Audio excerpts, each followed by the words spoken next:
যেটা আমরা দেখছি। মোবাইল মোবাইল ছাড়া ভাত খাওয়া যায় না, মোবাইল ছাড়া কান্না থামানো যায় না, মোবাইল ছাড়া হচ্ছে হাসানো যায় না। মানে টেকনোলজি ছাড়া কিছু করতে পারে না আর কি। অ্যাডভান্স হয়ে গেছে অনেক। এটার পজিটিভ নেগেটিভ দুইটা দিকে আছে। আর হচ্ছে যে ওভারঅল সবকিছু আছে আর কি। যাই হোক, আমি শুরু করি আলোচনা। পুরো ট্রেনিং এ তানভীর আমার সাথে সাপোর্টিং এ থাকবেন আশা করতেছি। পাশাপাশি আমাদের ডিরেক্টর স্যাররাও আছে, আমাদের সিও স্যাররাও আছে। তাহলে আমরা শুরু করি।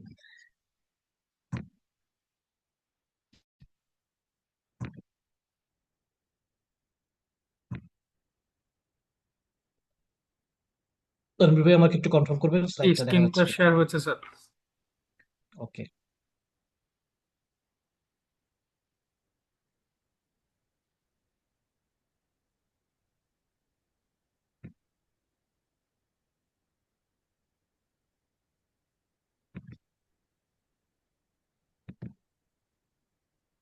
ওকে, হোপফুলি আমরা সবাই এখানে যারা আছি, আজকে অনেকের পার্টনার অনেক বেশি, কারো পার্টনার হয়তো কম, অথবা এমনও থাকতে পারেন যে আপনি নিজে একা আছেন অথবা এক দুজন আছে। সবার জন্যই মাথায় রাখতে হবে পার্টনার কেয়ার। আজকে সেশনটা হচ্ছে পার্টনার কেয়ার। আমার সাথে যিনি কাজ করতেছেন তিনি কিন্তু আমার পার্টনার। সো এই পার্টনারের সাথে যখন আমরা পার্টনারশিপ বিজনেস শুরু করব, তখন এই জায়গাতে যত্ন নেওয়াটা অনেক বেশি গুরুত্বপূর্ণ। ওই যে খুব চমৎকার কিছু কথা আছে, যত্ন নিলে কি হয়, রত্ন মেলে। সো আজকের পার্টনারটাকে যত্ন নিলে আগামী দিনে কি হবে, এটা রত্ন হবে। সো প্রথমে আলোচনা করে নিই আজকে যে সেশনটা হবে। এই সেশন আমরা কি কি শিখবো, আসলে কি কি বিষয় সম্পর্কে আমরা জানবো। টোটাল চারটা বিষয় আমরা এখানে আজকে জানবো। এর মধ্যে এসোক্যাটটা কি, এসোক্যাটটা লিডারশিপের জন্য কতটুকু গুরুত্বপূর্ণ, কিভাবে কার্যকর টিম পার্টনার কেয়ার করতে হয়, এবং হচ্ছে কিভাবে টিম পার্টনারের সাথে শক্তিশালী সম্পর্ক তৈরি করা যায়। আমরা আজকে এমন কিছু বিষয় জানবো যেটা হচ্ছে আমার পার্টনার তৈরি করার ক্ষেত্রে কি করণীয়, পাশাপাশি অ্যাজ লিডার, লিডার হিসেবেও আমার কি করণীয়, ওই বিষয়গুলো সম্পর্কে আমরা জানবো। এই ট্রেনিংটা অনেক লম্বা ট্রেনিং আসলে, হ্যাঁ, 2-2.5 ঘন্টা ট্রেনিং। বাট আমি 2-2.5 ঘন্টা করাবো না, আমি অনেকগুলো স্লাইডকে বাদ দিছি। কিছু জায়গাতে আমি টোটাল স্ক্রিনটাকে একবার এনে বলে যাব। আর এই ট্রেনিংটা মাথায় রাখতে হবে, এটা একবার করে কোনোভাবে আপনি এটাকে এক্সিকিউট করতে পারবেন না, পুরোপুরি কাজে লাগাতে পারবেন না। এই জন্য যেই কথাটা আপনার কাছে মনে হবে, যে কাজটা আপনি করতেন না বা নতুন শুনলেন, নতুন ভাবে জানলেন, ওই বিষয়টাকে আপনি পয়েন্ট করবেন, আপনি নোট ডাউন করবেন, আপনি ওই এক্সিকিউশনে চলে যাবেন। বাকি বিষয়গুলো এই ট্রেনিংটা আরো হবে, বা হচ্ছে আপনার মেন্টরের কাছ থেকে এই ট্রেনিং এর ব্যাপারে বিস্তারিত ব্যাখ্যা নিয়ে শুনে জেনে এইটার যে কাজ, এই এসও কেয়ার। এই ধরেন আজকে আমাদের অনেকগুলো টিম, আপনি দেখেন আপনি যে অবস্থানে আছেন ওই অবস্থানে অনেকেই আছে, কিন্তু সবার সবার সেল কিন্তু একরকম না। সবার সেল কিন্তু কম বেশি আছে। সবার টিমও একরকম না। পার্থক্য আছে। এই পার্থক্যটা হয়ই আসলে হচ্ছে কিসের উপরে, আপনার হচ্ছে এই পার্টনার কেয়ার উপরে। ওকে, তাহলে এটা এত বেশি গুরুত্বপূর্ণ যে এটা একবার বুঝে যাবে, যে এটা একবার শিখে যাবে। আপনি মনে করেন না যে আমি একবার আলোচনা করে দিলে, ট্রেনিংটা করাই দিলে আপনি বুঝে যাবেন বা আপনি শিখে যাবেন, ব্যাপারটা এরকম না। আপনি হয়তো আজকে টোটাল ট্রেনিং থেকে 10% শিখতে পারেন, 5%ও শিখতে পারেন, আপনি 1%ও শিখতে পারেন। বাট আপনি যেই পার্সেন্টটাই শিখবেন না কেন, ওই পার্সেন্টটাই আপনার হচ্ছে আপনি এক্সিকিউশন করা শুরু করবেন, আপনি প্র্যাকটিক্যাল করা শুরু করবেন, তাইলে একটা থেকে আউটপুট পাবেন। আচ্ছা, আজকে এখানে যেহেতু আমাদের সবাই লিডার, এই যে অলরেডি হোয়াইট বোর্ডে লেখা শুরু করছে, আমি খুব প্রত্যাশা করব যে এইরকম জাতীয় কোনো বিষয় আপনারা করবেন না। মানে আপনার কোনো টাচ করার দরকার নেই, আপনি জাস্ট আমার সাথে, আমাকে যেহেতু আপনি দেখতে পাচ্ছেন, স্লাইড দেখা যাচ্ছে, আপনি আমার সাথে জাস্ট 1টা ঘন্টা থাকেন। আমি বিশ্বাস করি যে এই 1 ঘন্টার সময় আপনার মনে থাকবে, মনে রাখতে হবে। এই 1 ঘন্টার সময় হয়তো আপনার আগামী জীবনটাকে অনেক বেশি কিছু রিটার্ন এনে দিবে, যে লাইফটা, যে ক্যারিয়ারটা আমরা প্রত্যাশা করি আর কি, এমন কিছু বিষয়। ওকে, সো চারটা বিষয় সম্পর্কে আমরা জানবো। সো খুব রিল্যাক্স, খুব কুল হয়ে আপনারা আমার সাথে থাকেন। অনেক বেশি সিরিয়াস হওয়ার কিছু নাই, বাট কানেকশনটা আমার সাথে দরকার অনেক বেশি। যদি আমার সাথে কানেকশন আপনার সঠিক হয়, আপনি আজকে অনেকগুলো বিষয় নিতে পারবেন। ওকে। ওকে, তো প্রথমে এসও কেয়ারটা কি আসলে, এটা হচ্ছে বিষয়। এটা আমরা সবাই বুঝি, তারপরও আমি একটু একদম বাংলা ভাষায় ব্যাখ্যা দিচ্ছি। নিজের অধীনস্থ টিম মেম্বারদের দায়িত্ব গ্রহণের মাধ্যমে সঠিক দিক নির্দেশনা প্রদান করে তার ব্যক্তিগত লক্ষ্য অর্জনের জন্য ধারাবাহিক প্রচেষ্টাকে এসও কেয়ার বা পার্টনার কেয়ার বলে। দেখেন, এটা একটা লাইন, এটা আমরা পড়ে ফেলতে পারি বা আপনি শুনে ফেলতে পারেন, কিন্তু এটা আপনি কতটুকু বুঝলেন এটা হচ্ছে বিষয়। নিজের অধীনস্থ মানে, এখন অধীনস্থ মানে আপনার সাথে যারা আছে, মানে আপনি সিনিয়র, আপনার জুনিয়র যারা আছে, টিম মেম্বারদের দায়িত্ব গ্রহণের মাধ্যমে সঠিক দিক নির্দেশনা প্রদান করে তার ব্যক্তিগত লক্ষ্য অর্জনের জন্য ধারাবাহিক প্রচেষ্টাকে কি বলা হয়? এসোকেয়ার বলা হয়। দেখেন আমরা অনেককেই দেখছি কি, যে অনেকের টিমটা অনেক বড় ছিল, ছোট হয়ে গেছে, বা অনেক টিমটা ঝরে যায় আর থাকে না। এর কারণটা কি? মূল একটা কারণ যদি বলি, মানুষ আসলে কাজ ছাড়ে না, মানুষ কিন্তু পরিবেশ ছাড়ে। মানুষ কাজ ছাড়ে না, মানুষ হচ্ছে পরিবেশ ছাড়ে। যেমন, যেই লোকটা আপনার সাথে কাজ করতেছে না, ফাইন, তো সেই লোকটা যে আর কারোর সাথে কাজ করে না বা কাজ করবে না, ব্যাপারটা এরকম না।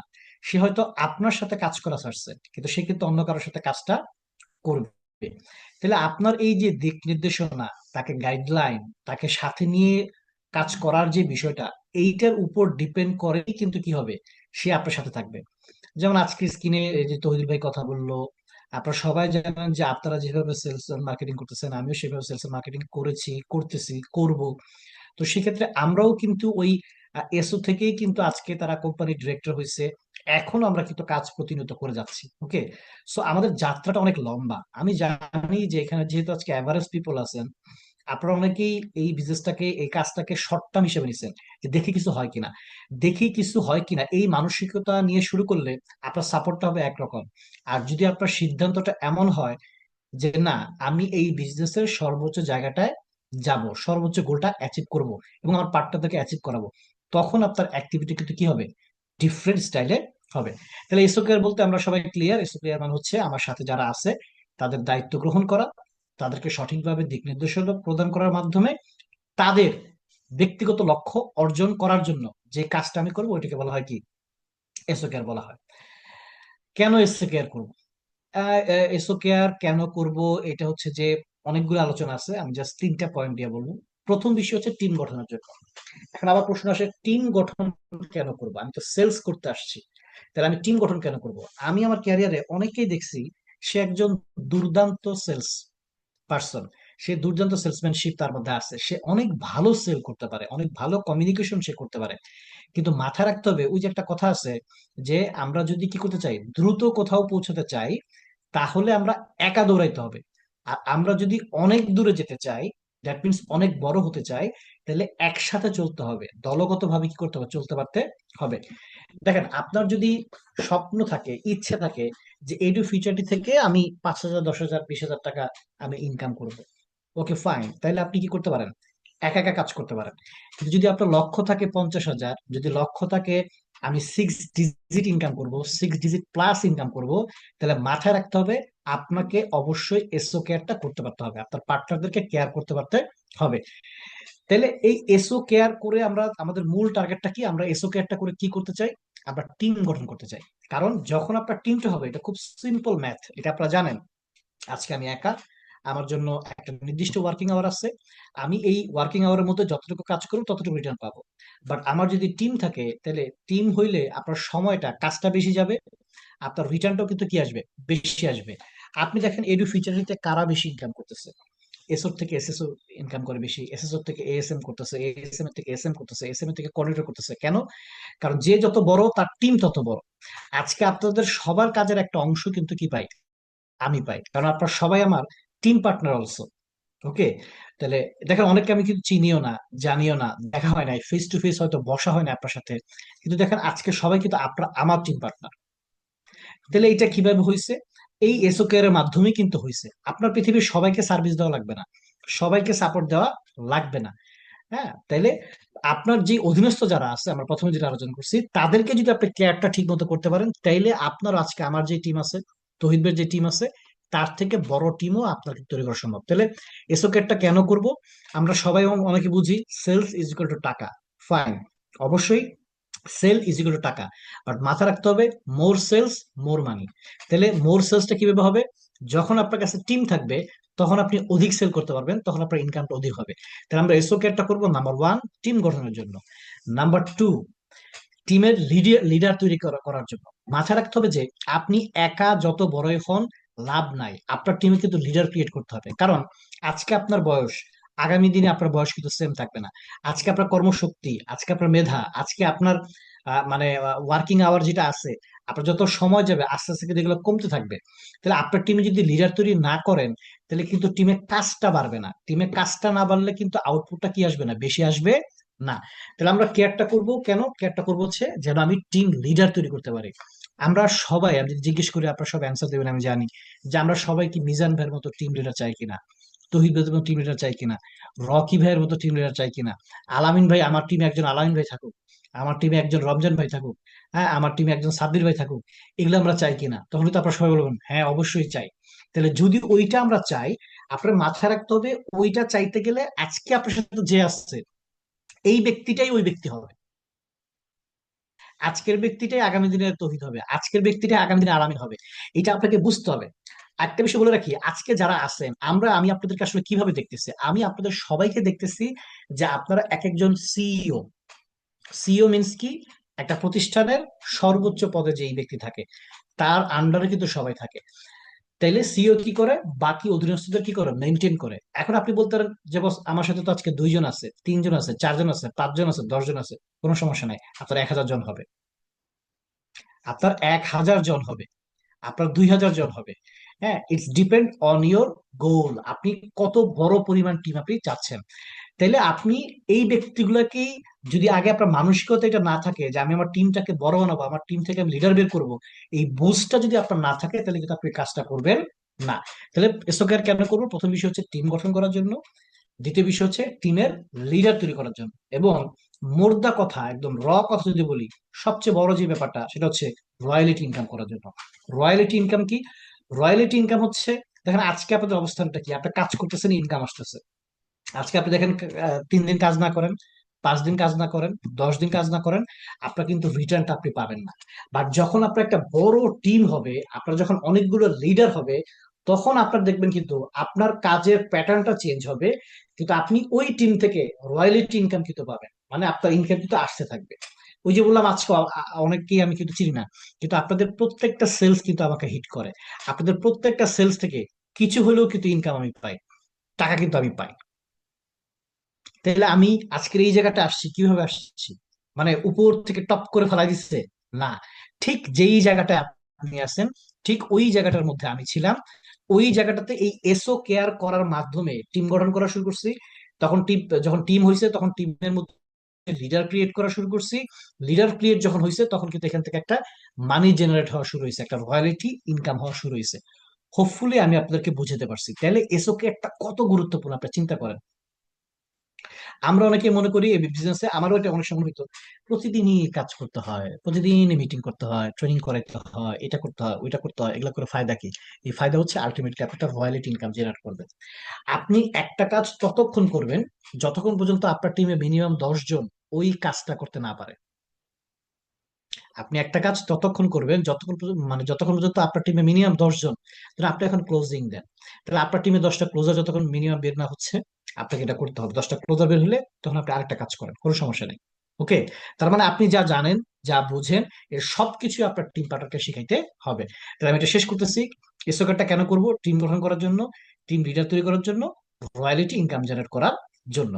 এবং আরো একটু যদি আমি ভেঙে এখানে বলি, একটা ব্যাখ্যা যদি দেই, আজকের এই যে আপনার সাথে পার্টনার আছে, এটা আপনাকে বুঝতে পারতে হবে। দেখেন, পৃথিবীতে সফল কারা, পৃথিবীতে বড় কারা, পৃথিবীতে ধনী কারা? যারা হচ্ছে ভবিষ্যৎটাকে আগাম দেখতে পারে, যারা ভবিষ্যৎটাকে আগাম দেখে বর্তমানে স্টেপ নেয় কাজে। গরিব কারা? যারা শুধু বর্তমানের কথা চিন্তা করে, আজকে কিভাবে বাঁচবো, আজকে কিভাবে খাবো, আজকে কি দিনে কিভাবে আমার চলবে। না, লাইফটা এতটুকুর মধ্যে সীমাবদ্ধ রাখা যাবে না। পৃথিবীতে যারাই ধনী হয়েছে, যারাই বড় হয়েছে, তারা সব সময় ভবিষ্যৎটাকে আগে দেখতে পেরে তারপর তারা কাজটা করছে। দেখবেন ধনী মানুষ গরিব মানুষের কিন্তু কাজের মধ্যে পার্থক্য আছে। কাজ মানে শুধু 8 ঘন্টা 9 ঘন্টা কাজই করে না, আপনাকে বুঝে কাজ করে, এটা হচ্ছে বিষয়। আজকে আপনার সাথে যে পার্টনারটা আছে, মাথা রাখতে হবে আজকের টিম পার্টনার আগামী দিনের টিম লিডার। আর আগামী দিনের টিম লিডার মানে কি? ওই যে বললাম, আপনার টিমে যখন আলামিন ভাইয়ের মতো একটা লিডার তৈরি হবে, আপনার টিমে যখন তহিদ ভাইয়ের মতো একটা লিডার তৈরি হবে, তখন সে দেখবেন আপনার টিমের ট্রেনিং কোনো সমস্যা না। যখন দেখবেন মিজানের মতো একটা লিডার আছে, যখন দেখবেন রকির মতো একটা টিম লিডার আপনি ক্রিয়েট করতে পারছেন, তখন দেখবেন আপনার অটোমেটিক্যালি কিন্তু আপনি যে সিইও হিসেবে আপনি তাদেরকে মেনটেন করলে কিন্তু আপনি এখান থেকে একটা রিটার্ন পাবেন। দেখেন, এখানে উদাহরণ দেওয়ার কিছু নাই, আপনারা হোপফুলি সবাই জানেন, তারপরে বলতেছি, আমি যখন বিজনেসটা প্রথম শুরু করি, আমার বাসা ছিল উত্তরাতে, আমার অফিস ছিল কাকরাইলের দিকে। তাহলে ওইখান থেকে, মানে আমি জানি যে আপনারা এখন যেভাবে করতেছেন, যদি একটু ব্যাখ্যা দেই, আমরাও এইভাবে করছি, বরঞ্চ একটু অনেক কষ্ট করে করছি। তাহলে কখনো বাসে উঠাও হইতো না। দেখা গেছে এরপর বাসে ওঠা শুরু করলাম। উত্তরা থেকে ঢাকা, আমাদের উত্তরা থেকে এটাকে বলা হতো ঢাকা। উত্তরা থেকে ঢাকায় আসতাম, ট্রেনিং করতাম, মিটিং করতাম, প্রশিক্ষণ করতাম, কাজ করতাম, কিছুটা সেল হইতো। এরপর যখন পার্টনার আসছে, ওই পার্টনারদেরকে কিন্তু এবার তৈরি করা কি করছে, শুরু করছে। এবার পার্টনারদেরকে কি চাইলেই তৈরি করা যায় আসলে? দেখেন, আমার যেরকম সমস্যা ছিল, আমার পার্টনারদেরও কিন্তু সমস্যা ছিল। হ্যাঁ, অনেকের দেখা গেছে বয়স কম ছিল, অনেকের স্কিলের ঘাটতি ছিল, অনেকের নলেজের ঘাটতি ছিল, অনেকের মানি ক্রাইসিস ছিল, অনেকের অনেক সমস্যা ছিল। কিন্তু আমরা বুঝতে পারছিলাম যে আজকের এই পার্টনারটাই আমার আগামী দিনে লিডার হবে। এই জন্য ভাবছি যে যখন এটা লিডার হবে, লিডার হইলেই তো আমি তখন কি পাইতেছি, আমি তখন রিটার্নটা বেশি পাবো। এই জন্য আপনার সাথে এখন যারা আছে, সে দেখতে কালো হইতে পারে, সে দেখতে কম বুঝের হইতে পারে, সে তার নলেজ কম থাকতে পারে, স্কিল কম থাকতে পারে, তার রাগ বেশি থাকতে পারে, তার সাহস কম থাকতে পারে, তার কাছে টাকা না থাকতে পারে, তার কাছে সময় থাকতে না পারে। কিন্তু আপনাকে বুঝতে পারতে হবে যে এই পার্টনারটাই হবে আগামী দিনের লিডার। আপনাকে চুজ করতে হবে।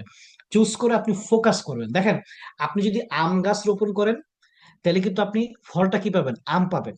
যদি আপনি ওই একই জায়গাতে কাঁঠাল গাছ রোপণ করেন, তাহলে কিন্তু আরেকটু বড় ফল পাবেন, কাঁঠাল পাবেন। তাহলে আপনি যদি জাম করেন, জাম পাবেন। এটা সিম্পল না? কলা, কলা গাছ রোপণ করলে কলা পাবেন। তাহলে আপনার পার্টনারকে আপনি কিভাবে দেখতেছেন, দেখতে গেলে কিন্তু দেখুন, কলা গাছের কেয়ার আর হচ্ছে আম গাছের কেয়ার কিন্তু একরকম না। কচু গাছের কেয়ার, মানে ধানের কেয়ার, এটা কিন্তু একরকম না। তাহলে আপনি রিটার্নটা কি পাচ্ছেন? আপনার এখানে লিডার হওয়ার সুযোগ আছে আপনার টিম পার্টনারের। তাহলে তাকে ওইভাবেই ট্রিট করতে হবে। ওকে? আপনি খেয়াল করেন, আমরা যারা এখানে আহ, আমরা বিয়ে শাদী করছি বা যাদের সন্তান আছে, অথবা আপনি বিয়ে শাদী না করলে আপনার পরিবারের আপনি ভাতিজা, ভাগ্নে, অনেককে দেখছেন। দেখেন, এই একটা বাচ্চাটাকে কত যত্ন সহকারে কিন্তু কি করে, কেয়ার করে। কেন করে? কারণ এই বাচ্চাটাই কিন্তু আগামী দিনে সে কারো ভাই হবে, সে কারো বাবা হবে, সে কারো দাদা হবে, সে কারো নানা হবে। রাইট? ওই বাচ্চাটাই কিন্তু, ওই বেবিটাই কিন্তু, ওইটা আগে যিনি মেন্টর আছেন, তারা বাবা মা, তাহলে তারা কিন্তু ভাবে যে এই ছেলেটা, এই মেয়েটা কিন্তু একদিন বড় হবে। এই জন্য তারা কিন্তু কেয়ারটা করে। তাহলে মাথায় রাখতে হবে, আপনার একজন টিম পার্টনার সে কোনো সাধারণ মানুষ নয়, সে হচ্ছে আগামী দিনের টিম লিডার। এই জন্য ওইভাবে করে আমাদেরকে যত্নটা করতে হবে। দ্বিতীয় একটা বিষয়, আজকের এসো আগামী দিনের মার্কেটিং কোঅর্ডিনেটর। দেখেন, মার্কেটিং কোঅর্ডিনেটর বলতে কেন বললাম, এই যে আজকে ধরেন তহিদ কিন্তু কোনো না কোনো সময় আমার এসও ছিল, মানে একদম রুট লেভেলের এসও ছিল। কিন্তু সে আছে কি, কোন জায়গায় আছে? নট অনলি মার্কেটিং কোঅর্ডিনেটর, ডিরেক্টরশিপে চলে আসছে। এটা এখন প্র্যাকটিক্যাল প্রমাণিত। তাহলে আপনার আজকের যিনি এসও আছে, সে আগামী দিনে মার্কেটিং কোঅর্ডিনেটর হবে। চিন্তা করেন জাস্ট, আপনি এখন এসএসও বা আপনি এখন এস, কিন্তু আপনার টিমে যখন 5টা কোঅর্ডিনেটর থাকবে, তখন আপনার ব্যবসাটা কেমন হবে? আপনার টিমে যখন 10টা মার্কেট হবে, তখন ব্যবসাটা কেমন হবে? তখন আপনার সেলটা কোথায় যাবে? তখন আপনার ইনকামটা কেমন হবে? ওকে? সো এই জিনিসটা ভেবে আমাদেরকে ক্যাপটা করতে পারতে হবে। এবার আসলে আমরা কথা চলে যাই। কিছু জায়গাতে আমি পুরো স্কিমটাকে একবারে এনে তারপর হচ্ছে আমি যাব, যাতে করে আপনারা বুঝতে পারেন। দেখেন, টোটাল এই এসও এর মধ্যে 4 ধরনের এসও আছে। একদম নতুন যারা শুরু করছে, সদ্য যারা কাজ শুরু করলো, 3 মাস সময় হয়েছে। এরপর অ্যাক্টিভ এসও আছে। তারপর হচ্ছে আপনার ইনঅ্যাক্টিভ এসও আছে, কাজ করতেছে অনেকদিন ধরে, কিন্তু আস্তে আস্তে সে কিন্তু কি হয়ে যায়, নিষ্ক্রিয় হয়ে যায়, বাট প্রতিষ্ঠান সম্পর্কে পজিটিভ ধারণা রাখে। আর আরেকটা হচ্ছে নেগেটিভ, অনেকে আছে এই বিজনেস থেকে নেগেটিভ হয়ে যায়। মানে আপনি মাথায় রাখবেন, আপনি যত ভালো মানে সময় যাবে, আপনার কিন্তু চ্যালেঞ্জিং তত সময় আসবে। আপনি খেয়াল করে দেখেন, মানে প্রাইমারি স্কুলের অঙ্কটা সহজ ছিল না কলেজের অঙ্কটা সহজ ছিল, নাকি ভার্সিটির অঙ্কটা সহজ? যত উপরে উঠতেছেন, অঙ্ক কিন্তু তত কঠিন হচ্ছে। বাট কঠিন পরীক্ষা দিয়ে কিন্তু আপনাকে কি হতে হবে, বড় হইতে হবে। তাহলে আজকে আপনার টিমটা যেরকমই থাকুক, আপনাকে মাথায় রাখতে হবে এই টোটাল টিমে 4 ধরনের নরমালি কি হয়, এসও হয় বা পার্টনার হয়। একদম নতুন, যারা 3 মাসের মধ্যে কাজ করতেছে, অ্যাক্টিভ এসও, ইনএক্টিভ এসও এবং হচ্ছে নেগেটিভ এসও। তো কার সাথে কি ধরনের কাজটা করবো, এটা জানাটা হচ্ছে আমাদের আজকে মূল বিষয়। এবার আসি, তাহলে সর্বপ্রথম যারা একদম নতুন এসো, মানে আপনি শুরু করছেন, আপনি সেল করতেছেন, সে কোর্স এনরোল করলো, সে কোর্স সম্পন্ন করলো, এর মধ্যে সে মার্কেট প্লেস থেকে বা যে কোনো ভাবে ইনকাম করতেছে, পাশাপাশি তারও টিমওয়ার্ক করার ইচ্ছা হয়েছে, সে তখন ইন্টারভিউ দিয়ে নতুন ভাবে আপনার সাথে কি করছে, কাজটা শুরু করছে। এবং সবচেয়ে গুরুত্বপূর্ণ সময় কিন্তু হচ্ছে এই নতুন এসওরাই। এখান থেকে কিন্তু কি আসে, ম্যাক্সিমাম রিটার্নটা কিন্তু আসে। এবং এই জায়গাতেই কিন্তু আমরা কি করি, এই জায়গা থেকে কিন্তু আমরা ভুলটা করে থাকি। একটা নতুন এসও যখন হচ্ছে সে পারমিশন পায়, সে যখন অ্যাপ্রুভ হয় যে না সে এখন হাইব্রিড ওয়ার্ক করতে পারবে, তাহলে তার প্রথম 13 সপ্তাহ বা 90 দিন হচ্ছে সবচেয়ে বেশি গুরুত্বপূর্ণ। কেমন গুরুত্বপূর্ণ? এখানে খেয়াল করে দেখেন, একটা কথা চমৎকার দেওয়া আছে, একটা শিশু জন্মের পর প্রথম 3 মাস যেমন গুরুত্বপূর্ণ, তাহলে কেমন গুরুত্বপূর্ণ জাস্ট আপনি ভাবেন। একটা বাচ্চা মাত্র জন্মগ্রহণ করছে, ওরা দেখবেন কিভাবে কোলে নিবেন, এটাও কিন্তু ইম্পর্টেন্ট। ঠিক মতো ধরতে না পারলেও কিন্তু কি হয়ে যাবে, ও ঘাড় বাঁকা হয়ে যেতে পারে, হাত ভেঙে যেতে পারে, এত নরম থাকে সে, খুবই সেন্সিটিভ। বেশি গরম লাগলেও সমস্যা, বেশি ঠান্ডা লাগলেও কি সমস্যা। তারপর দেখা গেছে যে কাপড় চোপড় এটাও সমস্যা, খাওয়া দাওয়া এটাও খুব সেন্সিটিভ। মানে প্রত্যেকটা বিষয়ের কিন্তু কি রাখতে হয়, খেয়াল রাখতে হয়। কেন খেয়াল রাখবে আবার বলতেছে, ওই যে একটু প্রিভিয়াসলি আলোচনা করে গেছি, আজকের এই শিশুই কিন্তু আগামী দিনের বাবা। আজকের এই শিশু কিন্তু আগামী দিনে কি হবে, এই যে আজকে যারা রাজনীতি করতেছে, আজকে যারা বড় বড় করে টাকা ইনকাম করতেছে, ব্যবসায়ী হইতেছে, এই যে এই বেবিটা, এই নিউবর্ন বেবিটাই কিন্তু আগামী দিনের ওই ব্যক্তিটা হবে। সো আপনাকে অ্যাজ এ বাবা মা, অ্যাজ এ মেন্টর, আপনাকে ওইভাবে উপলব্ধি করতে হবে একটা বাচ্চার প্রথম 3 মাস যেমন গুরুত্বপূর্ণ, নতুন একটা এসও হইলে। এবং এবং এবং আপনাদের দেখবেন মূল কাজটা কিন্তু এই জায়গাতে, যখন আপনি ওই জায়গাটায় তাকে ট্রিটটা করে ফেলতে পারবেন, কেয়ারটা করে ফেলতে পারবেন, সে তারপর যে আপনার সাথে অ্যাড হবে, সারা জীবন কিন্তু আপনার সাথে থাকবে। সেলস পেশা একজন নতুন এসোর জন্য প্রথম 3 মাস অনেক গুরুত্বপূর্ণ। এই সময়ে তার জ্ঞান, দক্ষতা, সম্পর্ক, মনোভাব ইত্যাদি বিষয়ের যে ভিত্তি তৈরি হবে, তার উপরে আগামীতে সে তার ক্যারিয়ার দাঁড় করাবে। খেয়াল করেন, আমরা এখানে যারা আসছি, আমরা কি পরিবার থেকে কোনো শিক্ষা পাই না পাই না? পাইছি না পাই নাই? পাইছি। দেখবেন আদব কায়দা, তারপর হচ্ছে আপনার কথাবার্তা, চালচলন, অভ্যাস, এই ম্যাক্সিমাম বিষয়গুলো কিন্তু আমাদের ফ্যামিলি থেকে আসে। তাহলে আমরা অনেকে, আমি দেখছি যাদের টিম বড় হয়ে গেছে, অনেকে টিম পার্টনার সম্পর্কে কি করে, দোষারোপ করে যে আমার পার্টনারটা এই সমস্যা, ওই সমস্যা, ওই সমস্যা। তাহলে আমার কথা হচ্ছে, উনি তো এই সেলস প্রফেশনে কখনো আসে নাই। তাহলে এই সেলস প্রফেশনে সে এসে প্রত্যেকটা কথা কিন্তু আপনার বা আপনার মেন্টরের মাধ্যমে শুনতেছে। দেখেন তো, এই বিজনেসে আসার আগে আপনি কি ট্রাফিক লিস্ট কি, ট্রাফিক কেয়ার কি, মিটিং কিভাবে করতে হয়, ট্রেনিং কিভাবে করতে হয়, কথা কেমনে বলতে হয়, এগুলো কি আপনি জানতেন? না, জানতেন না। তাহলে আপনি শিখছেন থেকে? আপনার সিনিয়রের কাছ থেকে। তাহলে আপনার যে এজটা আছে সে শিখবে কার কাছ থেকে? আচ্ছা, আমরা এই যে বাংলা ভাষা অনর্গল কথা বলতেছি, কেন আমরা ইংরেজি অনর্গল করতে পারি না কেন? কারণ আমরা জন্মের পর ইংরেজি কথা বলা শুনি নাই, বাংলা শুনছি। এই জন্য আমরা বাংলা স্পষ্টভাবে বলতে পারি। আচ্ছা, আপনার জন্ম যদি ইংল্যান্ডে হইতো, আপনি কি বাংলা এত সুন্দর বলতে পারতেন? না, শেখার দরকার নাই। আপনি এমনিতেই ইংরেজি কি করতে পারতেন। আপনি যদি চায়না জন্মগ্রহণ করতেন, আপনি যদি পর্তুগালে জন্মগ্রহণ করতেন, রাশিয়া জন্মগ্রহণ করতেন, তাহলে ওই দেশের ভাষা কিন্তু এমনিতেই আমরা শিখে ফেলতাম। বুঝার চেষ্টা করেন, লাইফ টাইমের জন্য এটা বুঝে ফেলতে হবে। সিম্পল।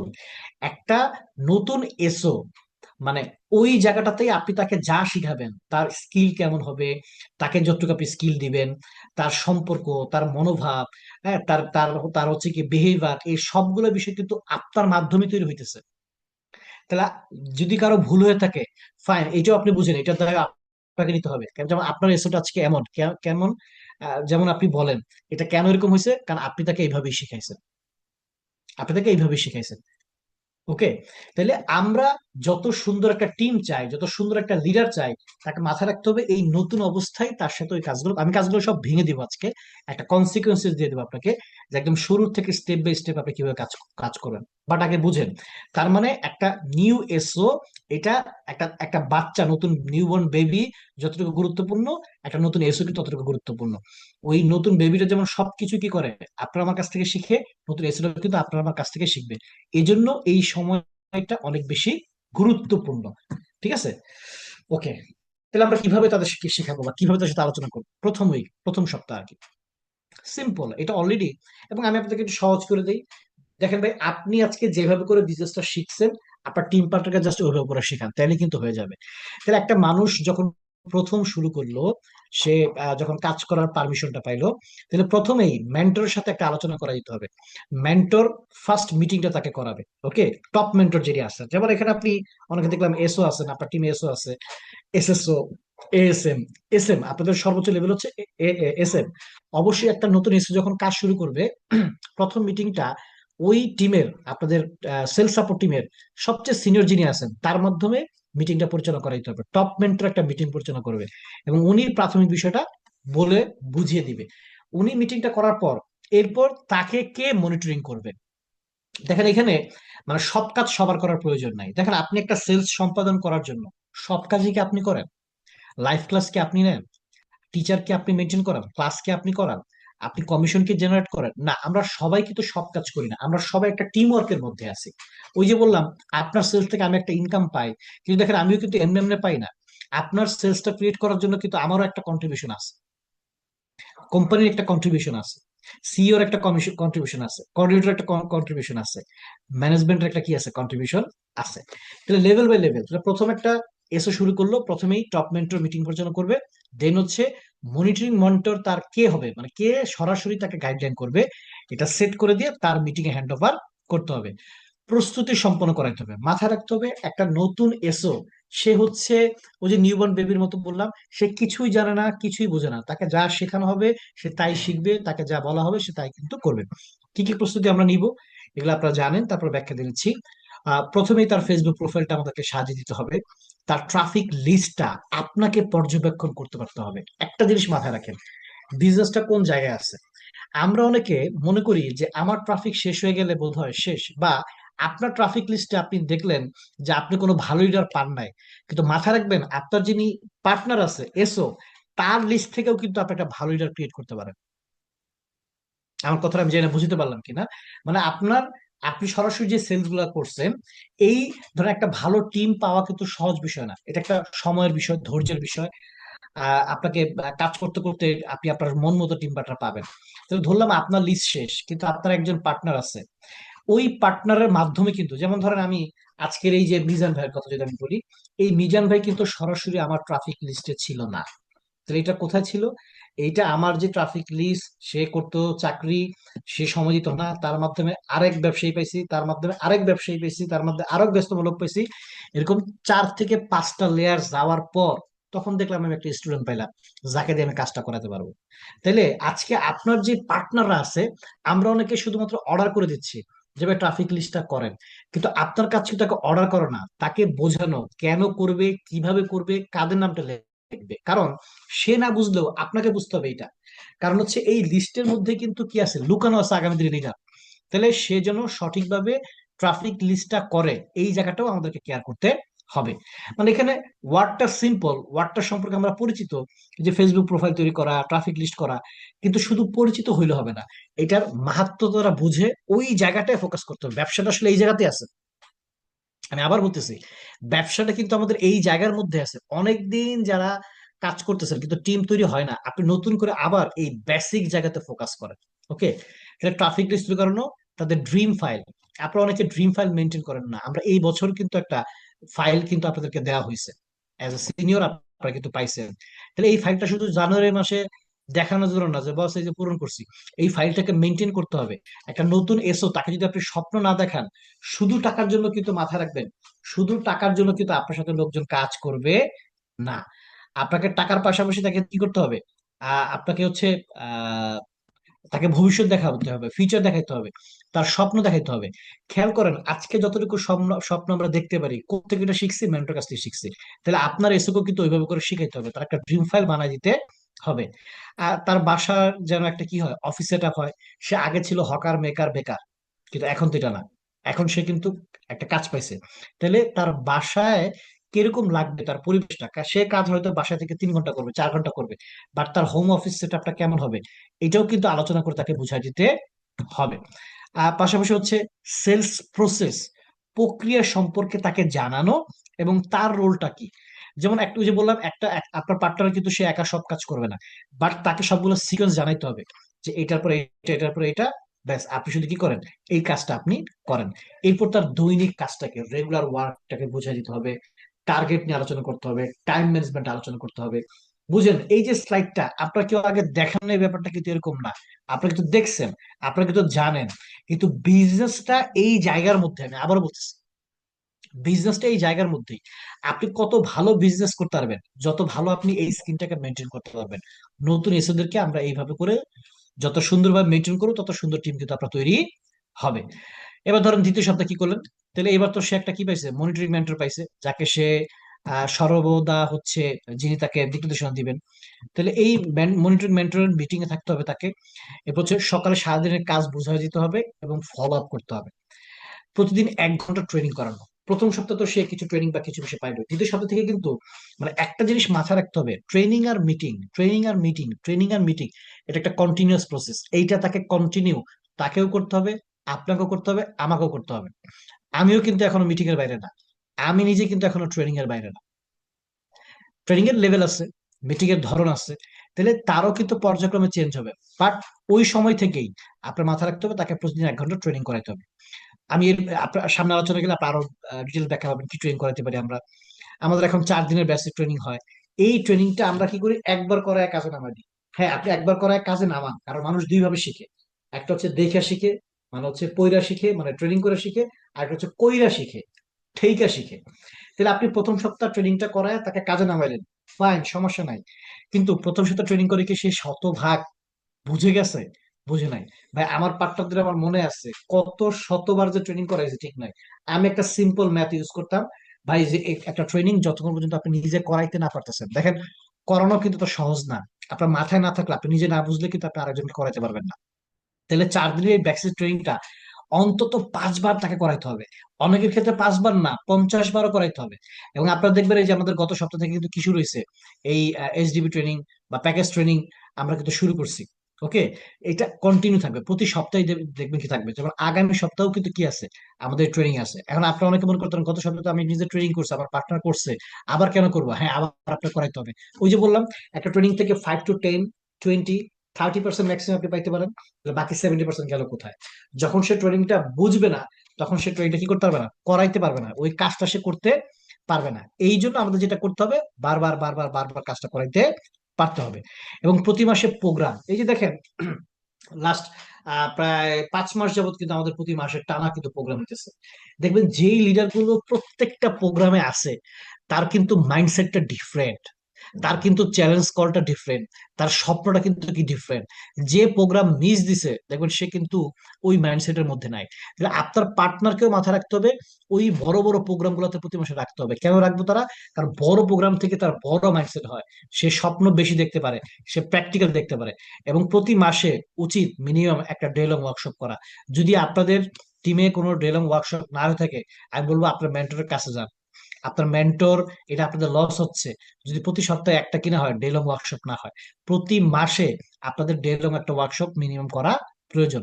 যদি আপনাদের টিমে না হয়ে থাকে, মেন্টরকে দ্রুত বলেন যে বস আমাদের একটা ওয়ার্কশপ করা। কারণ ওয়ার্কশপে যেটা হয়, যেমন আমরা নর্মাল ওয়ার্কশপ কি দেখি, সাইকেলের ওয়ার্কশপ, বাইকের ওয়ার্কশপ, গাড়ির ওয়ার্কশপ, ওইখানে একটা গাড়ির পুরোটা খুইলা প্রত্যেকটা পার্টস আবার নতুন করে ঠিকঠাক করে কিন্তু লাগায়। ঠিক তদ্রুপ একটা ওয়ার্কশপে এসে কিন্তু একটা লিডার, সে কি হবে, মানে ভাঙ্গাচোরা লিডার থেকে জেনুইন লিডার কিন্তু কি হবে, তৈরি হবে। এই জন্য তাকে প্রতি মাসে একটা মিনিমাম ওয়ার্কশপে আমাদেরকে রাখতে পারতে হবে। ওকে, আমার কথা কি বুঝতেছেন সবাই? তানবীর, বোঝা যাচ্ছে তো কথা নাকি? জি স্যার, সব ক্লিয়ার আছে, আমরা সব বুঝতে পারছি, নোট করছি আর কি। আপনি মাঝে মধ্যে একটু স্ক্রল করে দেখেন যে আমার ভাই দ্বারা আছে কিনা, স্ক্রিনে বুঝতেছে কিনা, জি স্যার, বা কেমনে বাড়ছে, কি। আর 71 জন ছিল 81, 82 জন হয়ে গেছে। ঠিক আছে, ওকে, থ্যাংক ইউ ভেরি মাচ। আমি সবার শেষে কিছু প্রশ্ন নিব না আজকে, যেহেতু আপনার সাথে কানেক্ট হয়েছি। আপনারা টোটাল আলোচনার পর আপনারা যে কেউ এই সেলস রিলেটেড, আপনার টিম তো রিলেটেড যে কোনো বিষয় আমাকে জিজ্ঞাসা করতে পারবেন। আমি ওই জায়গায় যাব। যদিও পুরো ট্রেনিংটা থাকলে আপনি সবগুলো বিষয় সম্পর্কে আইডিয়াটা পেয়ে যাবেন। তাহলে দ্বিতীয় সপ্তাহের কাজটা আমরা কি পেলাম, আমরা বুঝে পেলাম। তাহলে আমরা এখন কোথায় আছি, নিউ এসওকে এর মধ্যে আছি। তাহলে এটা একটা সিকোয়েন্স আমরা করব। এর পাশাপাশি কিছু জিনিস আপনার মাথায় রাখতে হবে, যে তাকে কিছু নলেজ মাস্ট বি শিখাইতে হবে। তার মধ্যে কিছু নলেজ, মানে আমরা তো আগে যেটা করতাম ভাই, এটা মুখস্থ করে ফেলতো, এটা মুখস্থ করা ছাড়া কোনো ইয়া নাই।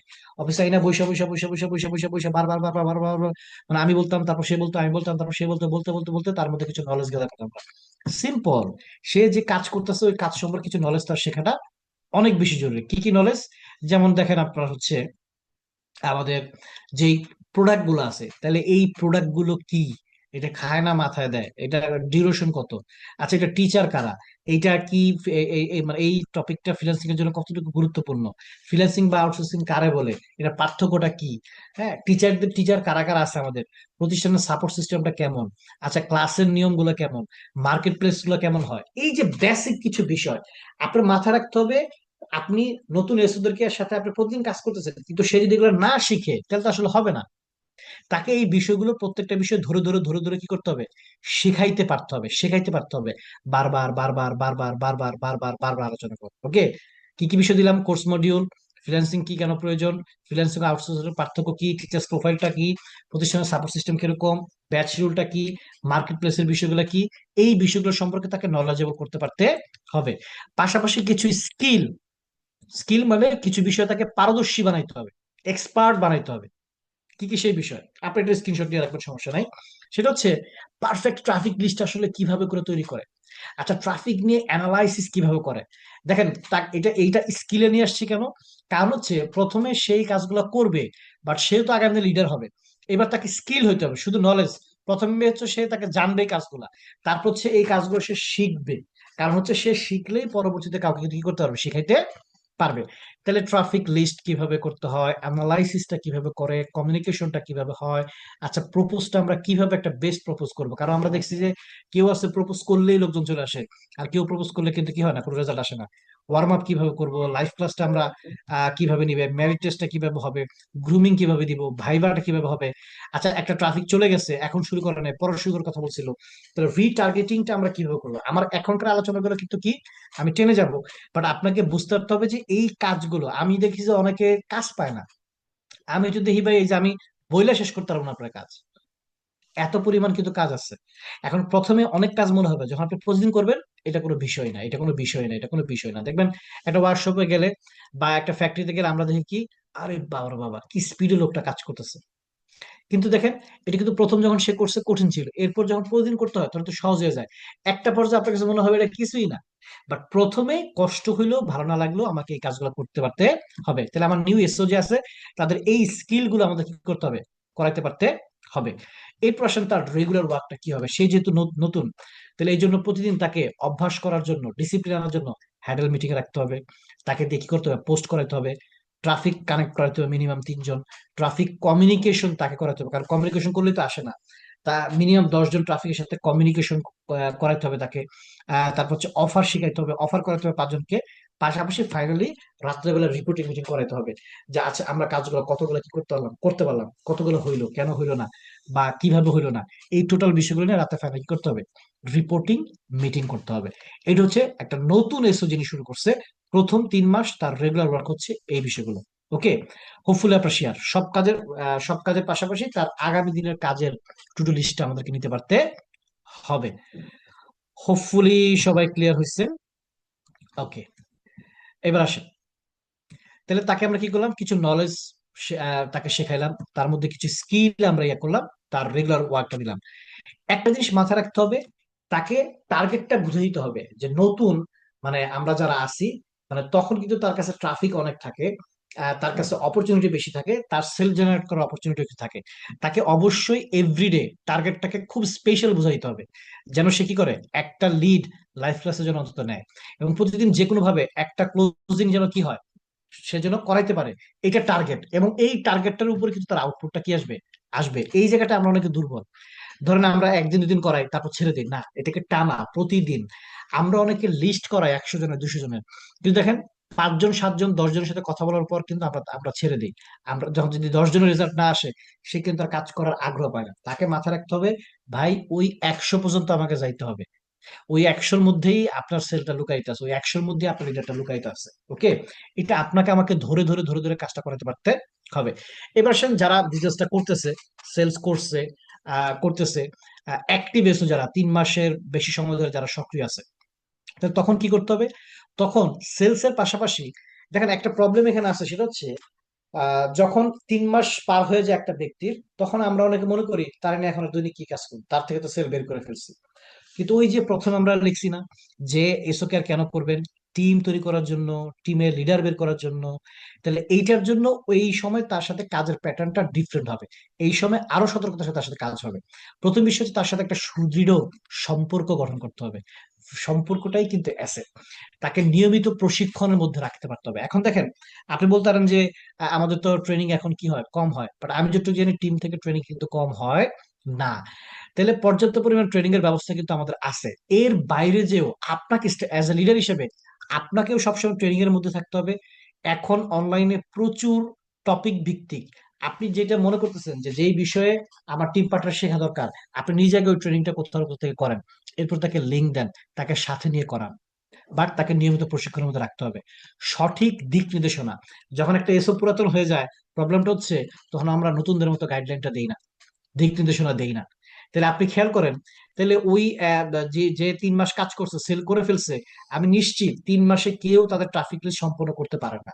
ওকে, আমার কথা হচ্ছে যে পুরাতন, সে কিন্তু এখন আরো অনেক বেশি অভিজ্ঞ, তাহলে তাকে দিয়ে আপনি কিন্তু আরো বেশি আউটপুট আনতে পারবেন। তাকে দিয়ে ট্রাফিক লিস্টের বাইরে যেও তখন আননোন ট্রাফিক দিয়ে সেল করানো সম্ভব, নাম্বার ওয়ান। দ্বিতীয় বিষয় হচ্ছে তাকে গাইডলাইন করতে হবে, সে যে সেল গুলা করছে ওই স্টুডেন্টদের সার্ভিস গুলো তখন আপনি তার মাধ্যমে কি করেন, আস্তে আস্তে আস্তে দেওয়া শুরু করেন। সো তার কর্ম পরিকল্পনা কি হবে, এই সঠিক দিক নির্দেশনা তাকে দিতে হবে। মিটিং এ মাস্ট বি, কোনোভাবেই আপনার টিমের কোনো পার্টনার মিটিং এর বাইরে থাকা যাবে না। যে ব্যক্তি নিয়মিত মিটিং এর বাইরে থাকবে, আপনি নিশ্চিত থাকেন এই পার্টটা ধরে যাবে। আমার কথাটাকে লিখে রাখেন, যেই ব্যক্তি কোনো না কোনো মিটিং এর মধ্যে নাই, এই টিম পার্টনারকে আপনি আগামী দিনে পাবেন না, সে ঝরে যাবে। আর যে ব্যক্তি নিয়মিত একটা মিটিং এর মধ্যে থাকে, সে না পারলেও সে আবার পারবে, সে পারলেও সে আরো ভালো পারবে। এই জন্য নিয়মিত মিটিং রাখতে হবে, এবং প্রতিদিন সকালে কাজ বুঝিয়ে দিয়ে ফলো আপ এবং সহযোগিতার মাধ্যমে, অর্ডার দিয়ে না, সহযোগিতার মাধ্যমে কাজ আদায় করে নেওয়া, এবং রাত হচ্ছে কি করা, রিপোর্টটাকে নেওয়া। দেখেন, একটা নতুন বেবি জন্মগ্রহণ করলে যেমন টেক কেয়ারটা করতে হয়, ওইটা কিন্তু একটা কেয়ার। ধরেন একটা বাচ্চা হাঁটতে পারে না, তখন আমরা ধরে ধরে হাঁটা শিখাই। আচ্ছা, যখন হাঁটা শুরু করে, হাঁটা শিখে, তখন তো সে দৌড়ানোর চেষ্টা করে, তখন তো আমরা তাকে থামানোর চেষ্টা করি, আমি বোঝানোর চেষ্টা করি, তখন আমরা তাদেরকে শেখাই কি কি করা যাবে, কি কি করা যাবে না। এটা ধরা যাবে না, ওটা ধরা যাবে না, ওটা করা যাবে না। ঠিক তদ্রুপ, যখন একটা অ্যাক্টিভ থাকবে আপনার, যারা 3 মাস ধরে 4 মাস ধরে কাজ করতেছে, তখন তাকে আরো বেশি ডিফারেন্ট স্টাইলে কেয়ার করতে হবে, যে কি কি করা যাবে, কি কি করা যাবে না, এবং সাথে থেকে আপনাকে সহযোগিতা করতে পারতে হবে। ওকে, সার্বিক সহযোগিতার মাধ্যমে টার্গেটটা কি করা, পূরণ করা। এবং দেখেন অ্যাক্টিভ এসও যিনি, তার কিন্তু টিএডিএ বা অন্যান্য যে বিষয় আছে, ওই বিষয়গুলো যেন কি হয়, পূরণ হয়। এর পাশাপাশি সপ্তাহে অন্তত একবার পার্সোনাল কাউন্সিলিং করা। এই যে জিনিসটা পার্সোনাল কাউন্সিলিং, টিম তৈরি করার জন্য, এসও এর জন্য খুব পাওয়ারফুল একটা ক্যাপসুল হচ্ছে এই পার্সোনাল কাউন্সিলিং। দেখবেন যদি আপনি প্রপার ওয়েতে কাউন্সিলিং করতে পারেন, আমি শেষে এগুলো সব গাইডলাইন দিয়ে দিব, কিভাবে করবেন, রিলেশন বিল্ড আপটা কিভাবে করবেন, এটা একটা সিকোয়েন্স আপনার সাথে শেয়ার করব। তাহলে এই পার্সোনাল কাউন্সিলিং যেটা হয়, ধরো পার্সোনাল কাউন্সিলিং কোথায় হয়, ডক্টরের কাছে হয়, লয়ারের কাছে হয়, তাদের কাছে যে কি হয়, কাউন্সিলিং এর মাধ্যমে সমস্যার সমাধান হয়। তাহলে আপনার যিনি পার্টনার আছে, যিনি 3 মাস 4 মাস যাবত কাজ করতেছে, তার পারফরমেন্সটা কমে গেছে, তাহলে তার পারফরমেন্সটা কিভাবে ঠিক করবেন, তার পারফরমেন্সটা বাড়াবেন কিভাবে, এবং তার মানে এই সময়ের কাজগুলা কি, বা হচ্ছে কাজের গতিটা কিভাবে বাড়াবেন, এই সব, বা তার সমস্যা কিভাবে সলভ করবেন, এই সব বিষয় নিয়ে সপ্তাহে অন্তত একবার তার সাথে পার্সোনাল কাউন্সিলিং করতে হবে। আমি নিশ্চিত এই সময়ে এই কাজগুলা এত বেশি হয় না। সবাই শুধু সকালবেলা হ্যাডেল মিটিং, রাত্রেবেলা খবর নেওয়া, রিপোর্টিং মিটিং করে ম্যাক্সিমামের ক্ষেত্রে। সবাই করে ব্যাপারটা আমি বলবো না, বাট ম্যাক্সিমাম এটা করে। সো আমার কথা হচ্ছে যে, কেন আপনি মানে পার্সোনাল কাউন্সিলিং করেন না? পার্সোনাল কাউন্সিলিং এর মাধ্যমে পার্সোনাল কেয়ার হয়, আর পার্সোনাল কেয়ারের মাধ্যমে কি হয়, তার ব্যক্তিগত সমস্যাগুলোর সমাধান হয়। অনেক সমস্যা আছে যেটা আপনি টিম মিটিং আলোচনা করে সমাধান করতে পারবেন না। অনেক সমস্যা আছে যেটা আপনি সবার সামনে আলোচনা করে করতে পারবেন না। পার্সোনাল কাউন্সিলিং এর মাধ্যমে একটা জিরোকে হিরো বানানো সম্ভব, একটা দুর্বল পারফর্মারকে শক্তিশালী পারফর্মার বানানো সম্ভব। আমি আবার রিপিট করতেছি, পার্সোনাল কাউন্সিলিংটা এত বেশি ইম্পর্টেন্ট। এবং এরপরের যে দুইটা লেভেল, ইনঅ্যাক্টিভ এবং অ্যাক্টিভ লেভেল, এই দুইটাকে লাইনে আনার মূল কাজ হচ্ছে পার্সোনাল কাউন্সিলিং করা।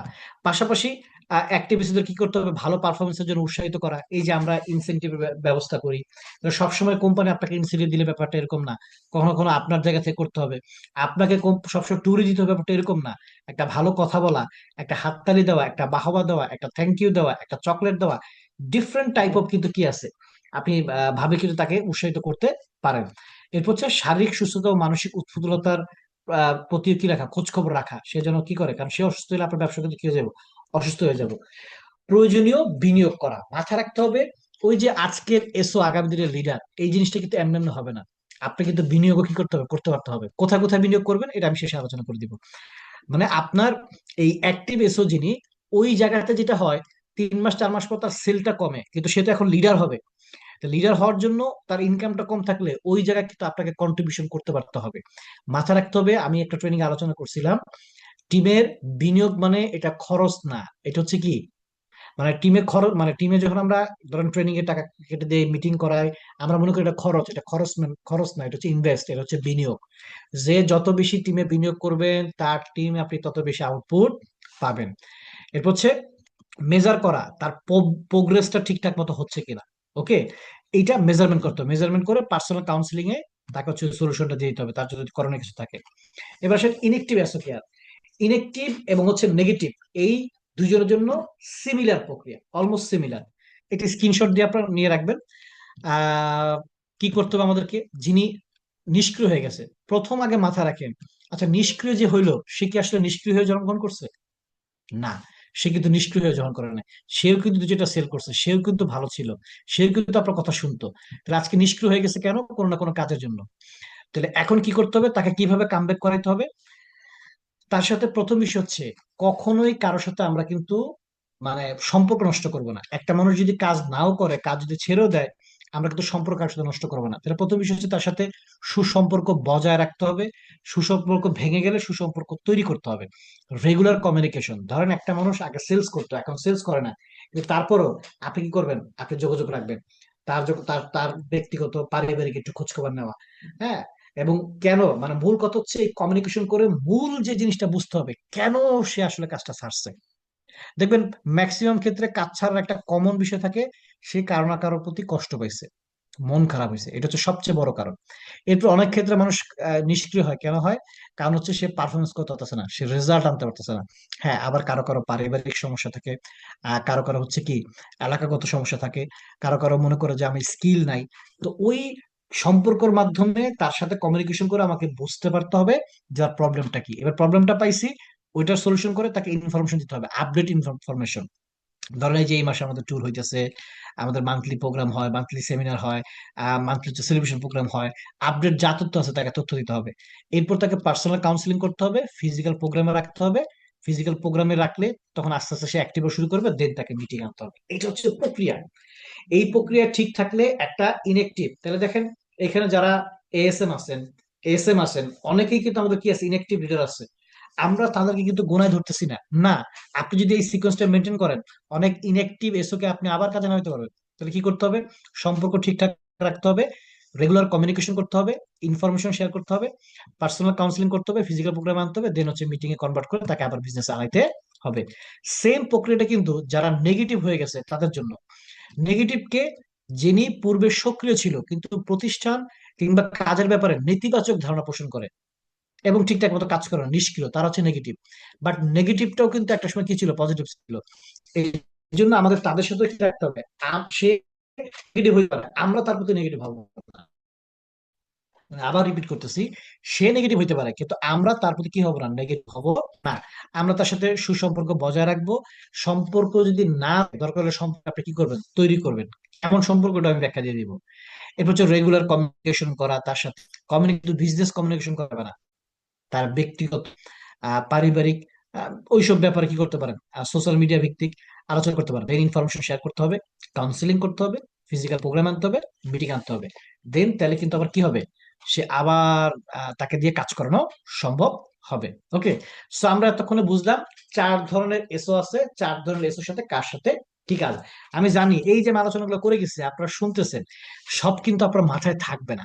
আপনার এই ট্রেনিং এর পর অবশ্যই আপনার মেন্টর সাথে বসে বা মেন্টর কাছ থেকে স্লাইডটা নিয়ে অথবা হচ্ছে টপিক গুলো শিট আকারে প্রিন্ট করে বা স্ক্রিনশট যেটা রাখা আছে, বারবার এটাকে বুঝতে পারতে হবে। যেখানে আপনি আটকে যাবেন ওইখানে কিন্তু আপনার কাজটা করতে পারতে হবে।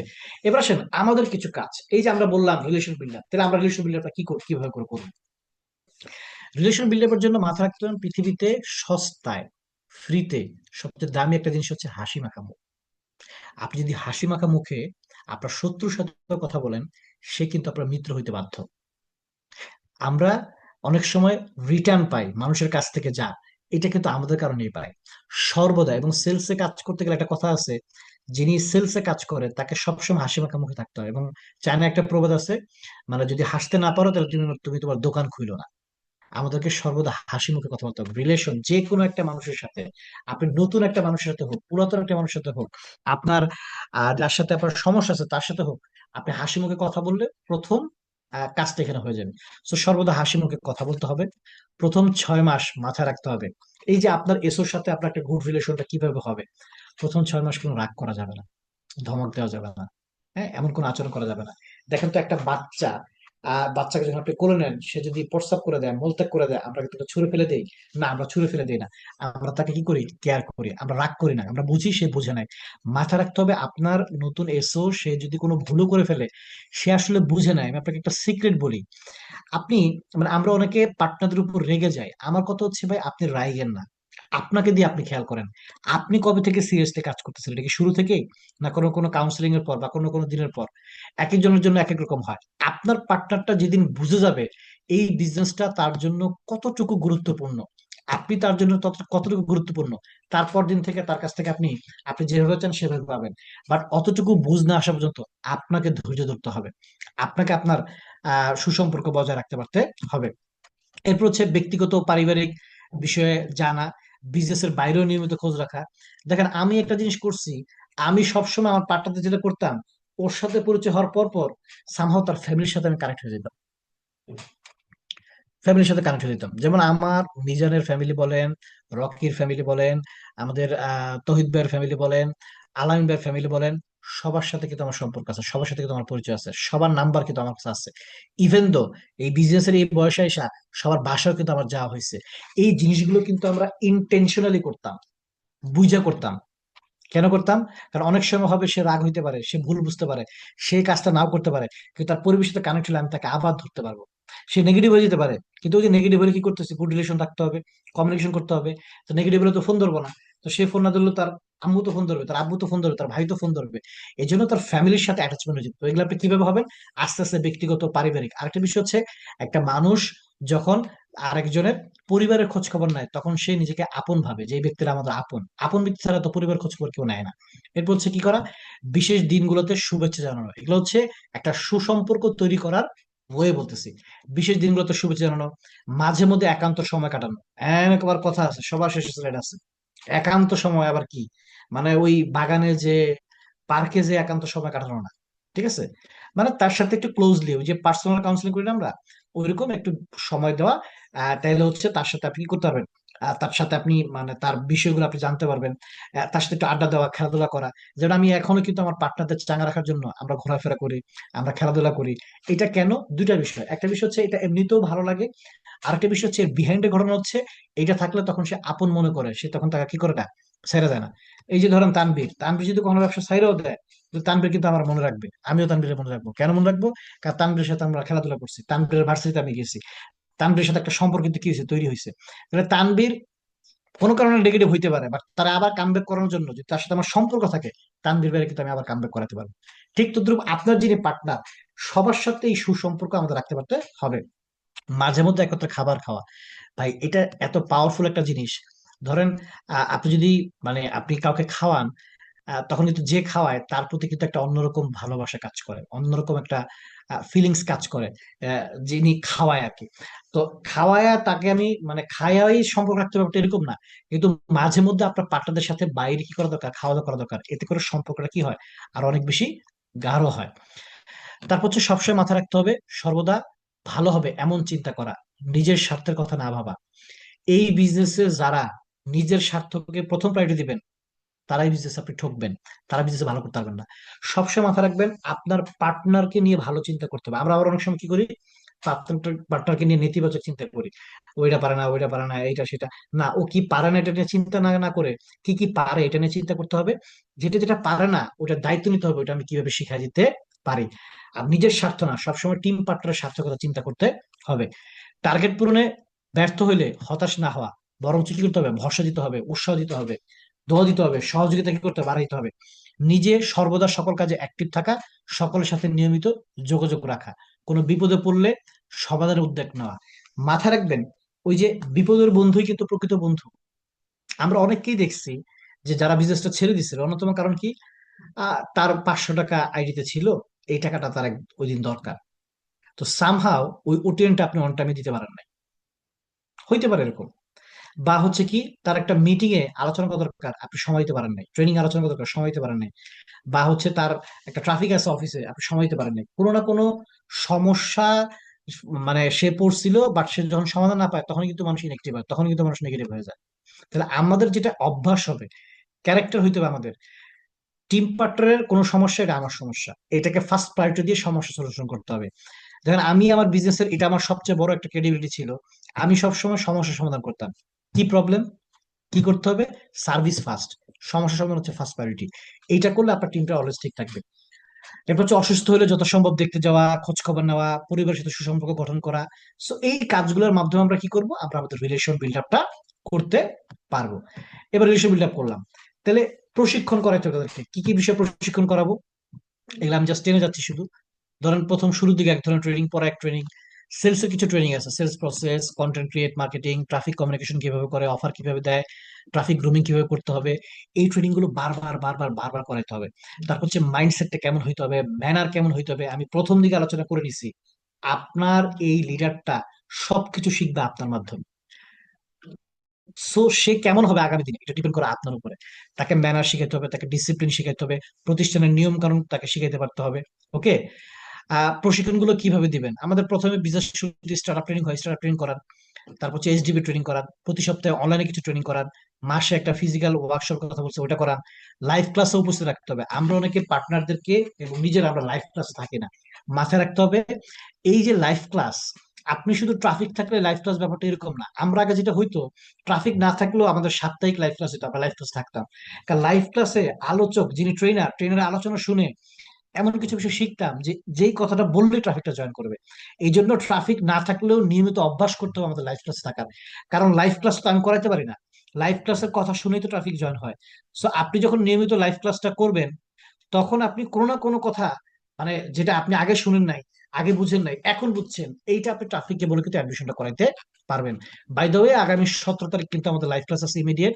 আমাদের ট্যুর অ্যাচিভ করার জন্য এই লাইভ ক্লাসটা অনেক বেশি গুরুত্বপূর্ণ। স্পেশাল একজন সাকসেসফুল মানে আমাদের স্টুডেন্ট থাকতেছে, যিনি কোর্স শেষ হয় না এখনো, বাট তারপরে স্মার্ট হ্যান্ডসাম ইনকাম করতেছে। এইরকম কিন্তু কি থাকবে, উদাহরণ কিন্তু থাকতেছে। সো এই লাইভ ক্লাসে আপনার হচ্ছে ট্রাফিক রাখা মানে কিন্তু অ্যাডমিশন নিশ্চিত। সো আমরা ট্রাফিকও রাখবো, পাশাপাশি আমরাও সবাই কি করবো, লাইভ ক্লাসে নিয়মিত থাকবো। ওকে। এরপর হচ্ছে নির্দিষ্ট ট্রেনিং, নির্দিষ্ট বিষয়ের উপর ট্রেনিং করানো, যে কোনো কাজ প্র্যাকটিক্যাল দেখিয়ে তারপর তাকে দিয়ে কি করানো, শেখানো, দুর্বলতা চিহ্নিত করা এবং সেটা দূর করার উদ্যোগ নেওয়া। ওকে। এই বিষয়গুলো আপনার মেন্টর কাছে জেনে নেবেন। ফাইনাল যেই বিষয়টা আমাদের অনেক বেশি জানা প্রয়োজন, সেটা হচ্ছে মিটিং। আমরা অনেকে মিটিং নিজেও করি না, মিটিং ঠিক মতো করাইতেও পারি না। মিটিং করানোর জন্য একটু চার্জারটা লাগাই নিই।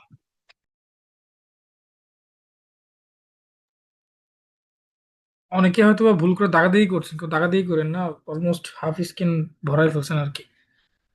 স্ক্রিনে দাগ দেওয়ার দরকার নেই, সবাই যার যার জায়গা থেকে দ্রুত হইলে স্ক্রিনশট রাখেন অথবা ডায়েরিতে নোট করে নিন আর কি।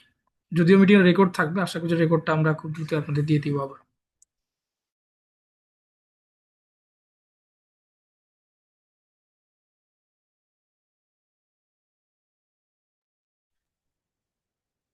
যেহেতু একটা পজ হয়েছে, তাহলে আমি স্ক্রিনটাকে ইয়ে করে ফেলি, হ্যাঁ।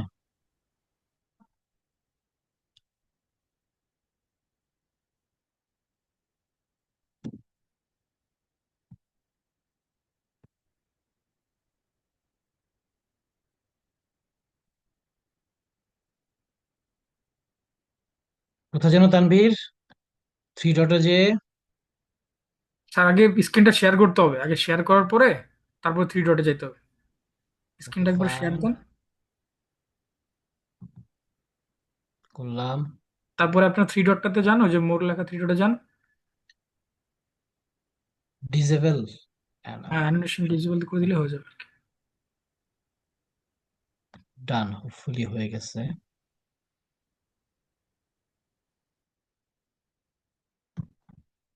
তো যতটুকু করলাম একটু কি গেছে, বুঝতে পারছে নাকি, কি মনে হয়?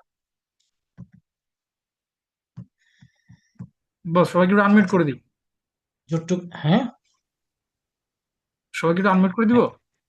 হ্যাঁ unmute করে আপনি একটু আমরা দুইজনের অন্তত কথা শুনি, যতটুক।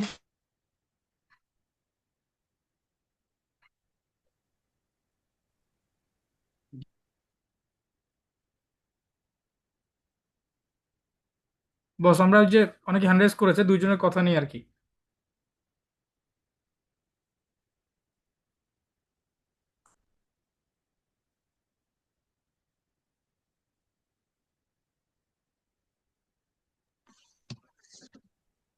আপনি চুজ করেন কোন দুজনের কথা শুনতে চাই আমরা।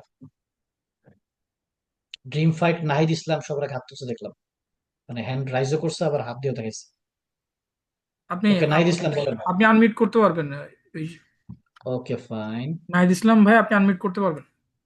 হুম। জি, আসসালামু আলাইকুম। জি স্যার, বিষয়ে মানে যে বিষয়গুলো আসলে আলোচনা করছিলেন এগুলো হচ্ছে যে মানে এসও কেয়ারের বিষয়। তো মূলত এসও আসলে কয় ধরনের? 4 ধরনের এসওর আছে। তো 4 ধরনের ক্ষেত্রে আলাদা আলাদাভাবে সবার কেয়ার নিতে হবে। এর মধ্যে ইনএক্টিভ আর নেগেটিভের বিষয়টা আসলে সেম, তবে একটিভ এবং নিউ এদের বিষয়টা খুব বেশি গুরুত্বপূর্ণ।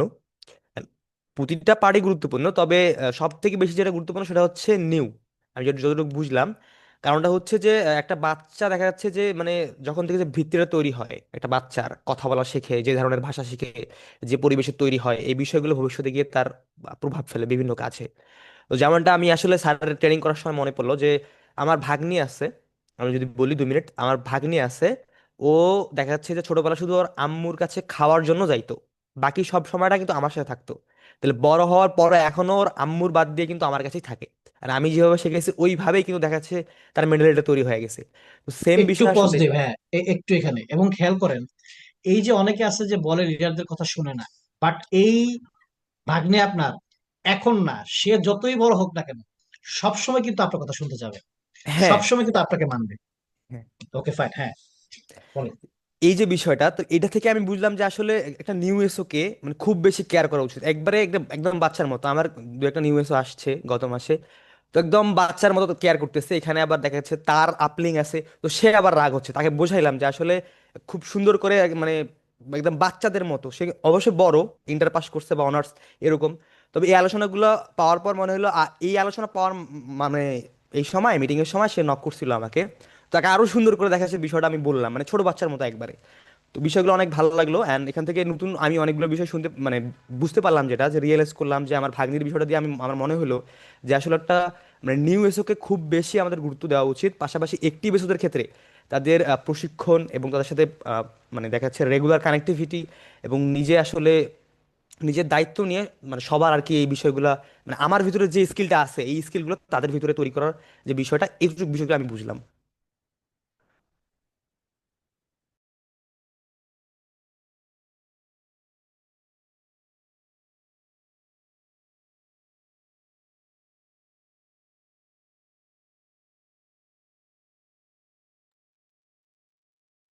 ভাই আপনাকে অনেক বেশি ধন্যবাদ, না ইসলাম ভাইকে অনেক বেশি ধন্যবাদ। আপনি খুবই, আপনার ভয়েস টোনটা খুবই সুন্দর, মাশাল্লাহ।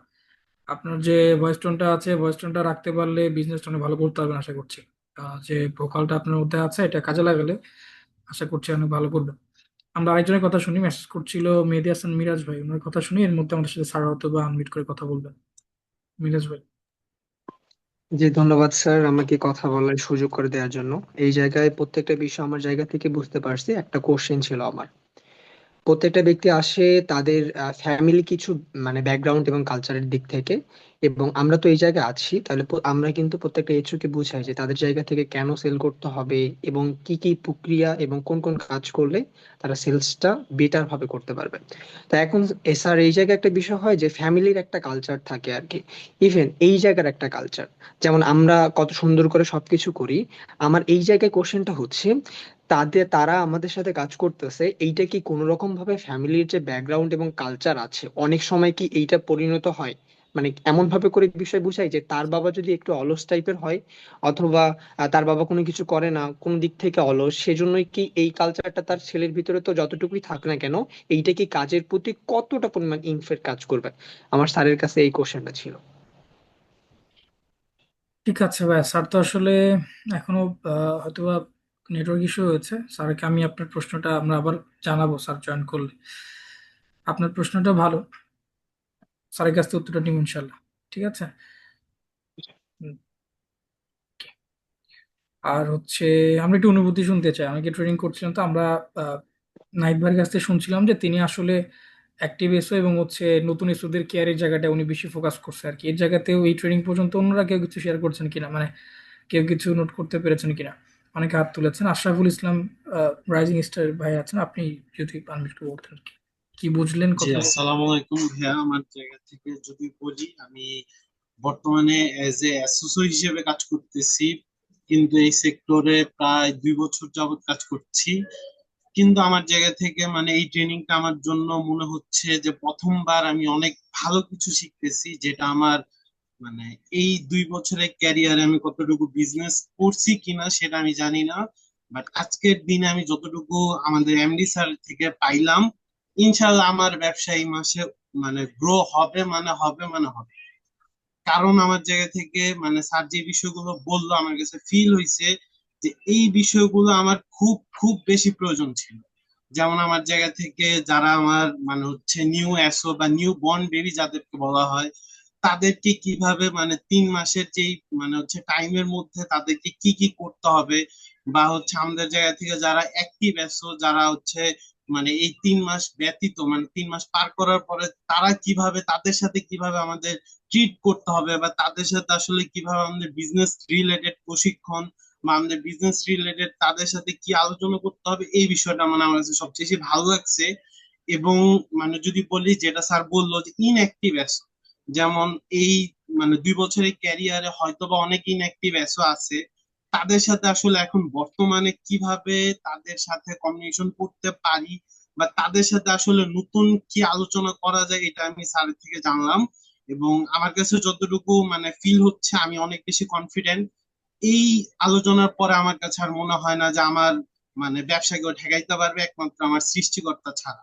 এর জন্য ইনশাল্লাহ আমি সবার কাছে দোয়া আশা করছি যে এই মাস এবং মানে আগামী যত বছর আছে, ইনশাল্লাহ আমি যেন আমার জায়গা থেকে আমার মানে কমিউনিটি এবং আমার জায়গা থেকে আমার মেন্টর যিনি আছেন এমডি মিজানুর রহমান স্যার, ওনার জায়গা থেকে ওনার নাম, আমার নিজের নাম, আমার টিমের নাম, আমার কমিউনিটির নাম, সেটা যেন উপরে নিয়ে আসতে পারি, এটা আমি সবার কাছে দোয়া প্রত্যাশী এবং ইনশাল্লাহ এটা আমি করে ছাড়বো। থ্যাংক ইউ আশরাফুল ইসলামকে।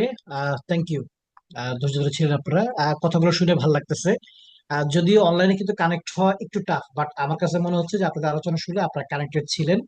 সো যেটা প্রথমে বলছিলাম, আমাদেরকে এটা প্র্যাকটিসে ঢুকে যেতে হবে, প্র্যাকটিসে ঢুকে যেতে হবে। এবং আবারও বলতেছি, আজকের যেই আলোচনার টপিকটা এসও কেয়ার বা পার্টনার কেয়ার, এইটার উপরে বিজনেসটা, এইটার উপরেই কিন্তু আমাদের আগামীর যেই স্বপ্নপূরণ যে জায়গাটা, ওইটাও কিন্তু ডিপেন্ড করে। ওকে, সো আমরা যেহেতু অলমোস্ট 1 ঘন্টা হয়ে গেছে, আমরা আলোচনার মধ্যে আবার ঢুকে যাচ্ছি। হ্যাঁ, সময় থাকলে আমরা আরেক একজন শুনলে হয়তো ভালো লাগতো, বাট হচ্ছে যে যেহেতু সময় অল্প, আমরা আলোচনা ঢুকে যাই। স্যার, শেয়ার করতে করতে একটা প্রশ্ন নিয়ে ওই যে একটা প্রশ্ন করেছিল মিরাজ ভাই আর কি। আচ্ছা, উনি বলেছিল যে উনার অনেক পার্টনারের বাবা যদি অলস হয় সেক্ষেত্রে দেখা যায় পার্টনাররা অলস হয়ে যায়। এটা কি আসলে বাবার কারণে মানে এরকম জিনগত বৈশিষ্ট্যের কারণে হয়, মানে এই ইফেক্ট গুলো, নাকি আসলে কি হয়? বুঝি রে প্রশ্নটা আবার বলেন তো। মানে অনেকের এসো হয়তো তার বাবা একটু অলস, এই জন্য তিনিও একটু অলস হয়েছে আর কি, এরকম টাইপের। পারিবারিক ভাবে পারিবারিক গুণগুলো তারা এই ব্যবসায় পায় কিনা, ব্যবসার কালচারটা আলাদা, পরিবারের কালচারটা আলাদা, সেক্ষেত্রে তাদের কালচারটা, পরিবারের কালচারটা ব্যবসাতে কোনো ইফেক্ট রাখে কিনা জানতে চাইছি আচ্ছা, আর কি। এই কথাটা আমার অভিজ্ঞতার আলোকে শতভাগ সত্য না, বাট এটার একটা প্রভাব আছে। মানে এটাকে ফালাও দেওয়া যায় না, কথাটা সত্য। কারণ ওই যেটা বললেন জিনগত ভাবে, পারিবারিকগত ভাবে এটা আছে, এটা হয়। বাট এটা কি হয়, একটা মানুষ আসলে মানে চেঞ্জেসটা কখন হয়, একটা মানুষ তার নলেজের উপর ডিপেন্ড করে, তার জানার উপর ডিপেন্ড করে, তার কিন্তু চেঞ্জেসটা আসে। যেমন ধরেন, আমরা অনেককেই দেখছি, যেমন আমার এলাকায় যেটা হয়েছে, ছোটবেলা আমাদের স্কুল লাইফ কলেজ লাইফে ওরা ছিল হচ্ছে গুন্ডাপান্ডা, ওরা ছিল মারাত্মক দুষ্ট। কিন্তু এরা মসজিদে নিয়মিত যাইতো না, তো মাঝে মধ্যে যাইতো আর কি। তো মাঝে মধ্যে যখন যাইতো, আমরা তাবলিগের কথা সবাই শুনছি কম বেশি, রাইট? সবাই কিন্তু কম বেশি শুনছি। তাহলে এই যে তবলিগে যে ওইখানে প্রতিনিয়ত কথা শুনে শুনে শুনে শুনে তার যে পারিবারিক শিক্ষা, তার যে ব্যক্তিগত যে শিক্ষা ধারণা ছিল, এগুলো কিন্তু পরিবর্তন হয়। পরিবর্তন হওয়ার পর দেখছি কিন্তু আমরা অনেকে কিন্তু কি আসছে, তার মধ্যে চেঞ্জেসটা আসছে। তার মানে হ্যাঁ, অবশ্যই পরিবার থেকে কিছুটা আসে, কিন্তু সে কোথায় সময় কাটায় বেশি। কারণ এই ব্রেনটা তো হচ্ছে খালি থাকে, আমরা আউটপুট কি দেই, যা ইনপুট হয় ওটা আউটপুটটাই তো হয়। তাহলে যখন মানে সে আলসে লোকদের সাথে থাকে বেশি, সে নেগেটিভ লোকের সাথে থাকে বেশি, সে আলসে ও সে নেগেটিভ হয়। বাট সে যখন প্রোডাক্টিভ লোকের সাথে সময় কাটায়, তখন কিন্তু তার আবার প্রোডাক্টিভ হওয়ার সময় সুযোগ আছে। তার মানে এই দায় দেওয়ার সুযোগ নাই যে পারিবারিক ভাবে আলসে হইলে সে সারাদিন আলসে থাকবে, না।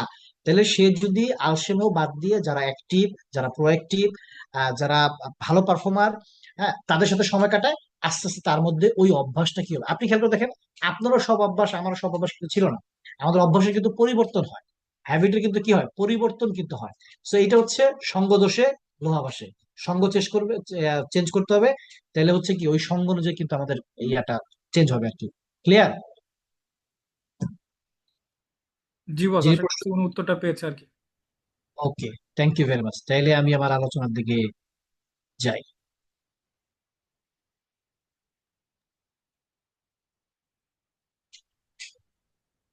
দেখা যাচ্ছে ওদের জি, স্ক্রিন? হ্যাঁ, দেখা যাচ্ছে স্ক্রিন ওকে, স্লাইডে। Thank you. তাহলে যেখানে ছিলাম, মানে আমি আমার লাইফে আমি সবাইকে অনেকবার বলছি, আমি আমার জায়গাতে আমি দুইটা কাজ করছি শুধু। একটা হচ্ছে আমি সর্বদা ভাই মেন্টরের কথা শুনছি, আর নাম্বার টু, আমি ধারাবাহিক ছিলাম, বিজনেসে ধারাবাহিক ছিলাম। এখন ধারাবাহিকতার মধ্যে দুইটা কাজ, একটা হচ্ছে ট্রেনিং আর মিটিং, ট্রেনিং আর মিটিং। এই দুইটা জিনিস এত পাওয়ারফুল। ট্রেনিং আর মিটিং যদি কেউ কন্টিনিউ করে, সে ব্যবসা কখনো ছাড়বে না। তার ব্যবসা যত ডাউনে যাক, সে আবার কিন্তু কাম করতে পারবে। তো এখন আমরা মিটিং এর টপিক্স এর মধ্যে আসি। মিটিংটা আমরা আসলে কিভাবে করে করব, বা হচ্ছে ওই পার্টনারকে কিভাবে মিটিং মধ্যে রাখবো। দেখেন, প্রথমেই মিটিং এ একজনকে এনরোল করার আগেই, আপনি ধরেন একজন মিটিং এ নতুন করে ইন করতে যাচ্ছেন, তার আগে কিন্তু তার সাথে কাউন্সিলিং করে নিতে হবে, এবং তখন তাকে এটার গুরুত্ব কি, এটাতে অন টাইমে কেন থাকবে, ম্যানারটা কি হবে, এই সব বিষয়ে কিন্তু ধারণা দিয়ে দিতে হবে। মিটিং এর সঠিক সময়ে সঠিক ম্যানারে থাকার গুরুত্ব বুঝাইতে হবে। নির্দেশ না দিয়ে মিটিং এ থাকার ব্যাপারে উৎসাহিত করতে হবে। আমরা অনেকে করে মিটিং এ ফোর্স করি যে মিটিংটা করতে হবে। ফোর্স না করে উৎসাহিত কিন্তু করা যায় একটা কাজকে। তারপর হচ্ছে তাকে একটা মেসেঞ্জার গ্রুপে যুক্ত করতে হবে। সকলের পক্ষ থেকে নতুন যদি কেউ মিটিং আসে, তাকে স্বাগত জানানো, তার কাছ থেকে একটু কথা শোনা, ঠিক আছে? এবং মিটিং এর মধ্যে সবসময় যেন ইনফরমেশনটা যায়।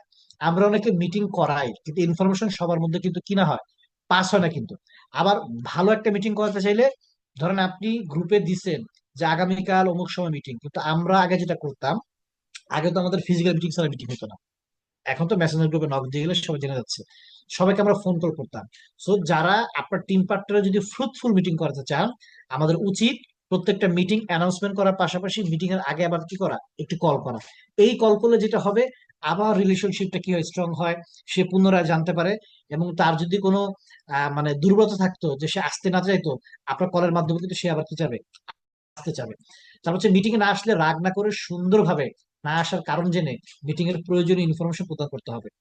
দেখেন, কেন এই কথাগুলো বারবার, রাগ না করা, ইনফরমেশন সঠিকভাবে দেওয়া, এর কারণটা হচ্ছে ও আসলে বুঝে নাই এখনো মিটিং এর গুরুত্বটাকে। যেমন যারা বুঝে তারা কখনো মিটিংটা মিস করে না। হ্যাঁ, কারণ মিটিং মানেই নতুন ইনফরমেশন, মিটিং মানেই নতুন চ্যালেঞ্জ, মিটিং মানেই নতুন গতি, মিটিং মানেই হচ্ছে প্রবলেম সলভ, মিটিং মানে হচ্ছে আপডেটেড ইনফরমেশন, মিটিং মানে হচ্ছে ইনসেন্টিভ, মিটিং মানে হচ্ছে কি, মানে আপনার চাঙা চাঙা একটা ভাব। সো এটা যেদিন সে বুঝাবে, সে মিস করবে না। বাট ওই জিনিসটা বোঝার আগ পর্যন্ত তাকে আমাদের কি করতে হবে, বুঝাতে পারতে হবে। এরপর ডেইলি মনিটরিংটা, আমরা আমাদের যে পার্টনার আছে তাদেরকে ডেইলি মনিটরিংটা কিভাবে করবো, এইগুলো জাস্ট আমি টেনে যাব। আপনারা জাস্ট এটা এগুলোকে পরে স্টাডি করবেন। প্রতিদিন আজকের কাজ কি বুঝিয়ে দেওয়া, মানে টু ডু লিস্ট করা, টু ডে লেখা আছে, টু ডু লিস্ট করানো।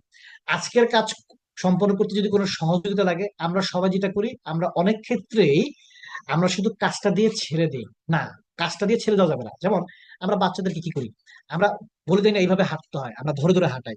তাহলে কাজটা শুধু তাকে কি করলে হবে না, বলে দিলে হবে না, কাজটা কিভাবে করে করে ট্রাফিক লিস্ট করে নিয়ে আসবেন। আচ্ছা, কিভাবে করবে, করার সময় যদি তাকে আমি কোঅপারেশন না করি, তাহলে সঠিকভাবে আমার কাজটা হবে না। পাঁচজনের সাথে কমিউনিকেশন করবেন। আচ্ছা, কমিউনিকেশনটা কিভাবে করে করে, কারণ ম্যাক্সিমাম মানুষ নতুন যখন থাকে, শাইনেস কাজ করে, লজ্জা কাজ করে, ভয় কাজ করে। হ্যাঁ, যদি না বলে, যদি ফিরিয়ে দেয়, হ্যাঁ, তাহলে তখন সাথে থেকে সহযোগিতা লাগবে কিনা বোঝা, এবং তাকে সহযোগিতার কমিটমেন্ট নিয়ে তাকে সে কাজ করা, কাজ সম্পন্ন করার প্রয়োজনীয় টুল সরবরাহ করা। আমরা আগে ধরে ধরে এগুলো করাইতাম। হ্যাঁ, আপনি ধরেন যিনি কাজ করতেছে, অনেক ভালো রেজাল্ট সে পাবে কখন পাবে, যদি তার ব্যাকআপ, যদি তার হচ্ছে কি আপনার হচ্ছে প্রস্তুতি ঠিক মতো থাকে। তাহলে তার কি কি টুলস লাগে, এই টুলস গুলো সরবরাহ করতে সহযোগিতা করা, সময় মতো ফলো আপ করা, কোনো কাজ সম্পন্ন হইলে অবশ্যই অভিনন্দন জানানো এবং হচ্ছে উৎসাহ দেওয়া, কোনো কাজ সম্পন্ন না হলে কারণ জেনে রাগ না করে হাসি মুখে পরবর্তী দিন তা সম্পন্ন করার জন্য উৎসাহিত করা। মানে এই জিনিসটা হইলেই সব চেঞ্জ হয়ে যাবে। আমরা যদি রাগটা টিমে কম করি, মানে এই সময়ের সবচেয়ে বড় যে প্রবলেম, আমরা রাগ করে ফেলি না। রাগ করা যাবে না, রাগ করা যাবে না। আপনাকে যার বুঝতে হবে তার আসলেই কেন হয় নাই। অনেক সময় এটা হবে যে তারা মিথ্যা কথা বলবে, কিন্তু আপনি জেনেও না জানা ভান করবেন। আমরা এরকম কিন্তু অনেক মিথ্যা কথা বলছি, আপনি কিন্তু অনেক মিথ্যা কথা আপনাকে মেন্টরকে বলছেন, কিন্তু যেদিন আপনি বুঝে গেছেন যেটা বলা ঠিক হয় না, আপনার মধ্যে কিন্তু রিয়েলাইজেশন আসছে। সো তাদের মধ্যেও রিয়েলাইজেশনটা আসবে। ওটুক সময় পর্যন্ত জাস্ট কি করতে হবে আমাদের, ধৈর্য ধরতে হবে। এবার আসেন যেটা বলছিলাম, পাওয়ারফুল ক্যাপসুল হচ্ছে এই বিজনেসের পার্সোনাল কাউন্সিলিং। এই পার্সোনাল কাউন্সিলিং এর মাধ্যমে আপনি অনেক দুর্বল একটা মানুষকেও সতেজ বানাতে পারবেন, ইনঅ্যাক্টিভ কে পজিটিভ, নেগেটিভ কে অ্যাক্টিভ আপনি তৈরি করতে পারবেন। এইটার একটা সিকোয়েন্স দেওয়া, সবকিছু মানে সিকোয়েন্সের মধ্যে হবে না, সিকোয়েন্সের বাইরে যেও অনেক সময় কি হবে আপনার হচ্ছে হবে। সো সিকোয়েন্সটা কি, স্লাইড থেকে চলে গেছে না? জি বস। Okay,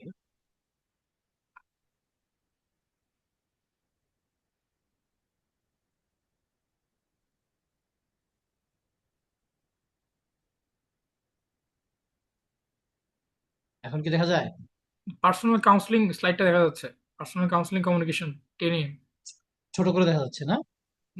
না, বড় দেখা যাচ্ছে বস, ঠিক আছে, একদম চতুর দেখা যাচ্ছে, পুরোপুরি আছে আর ওকে, কি।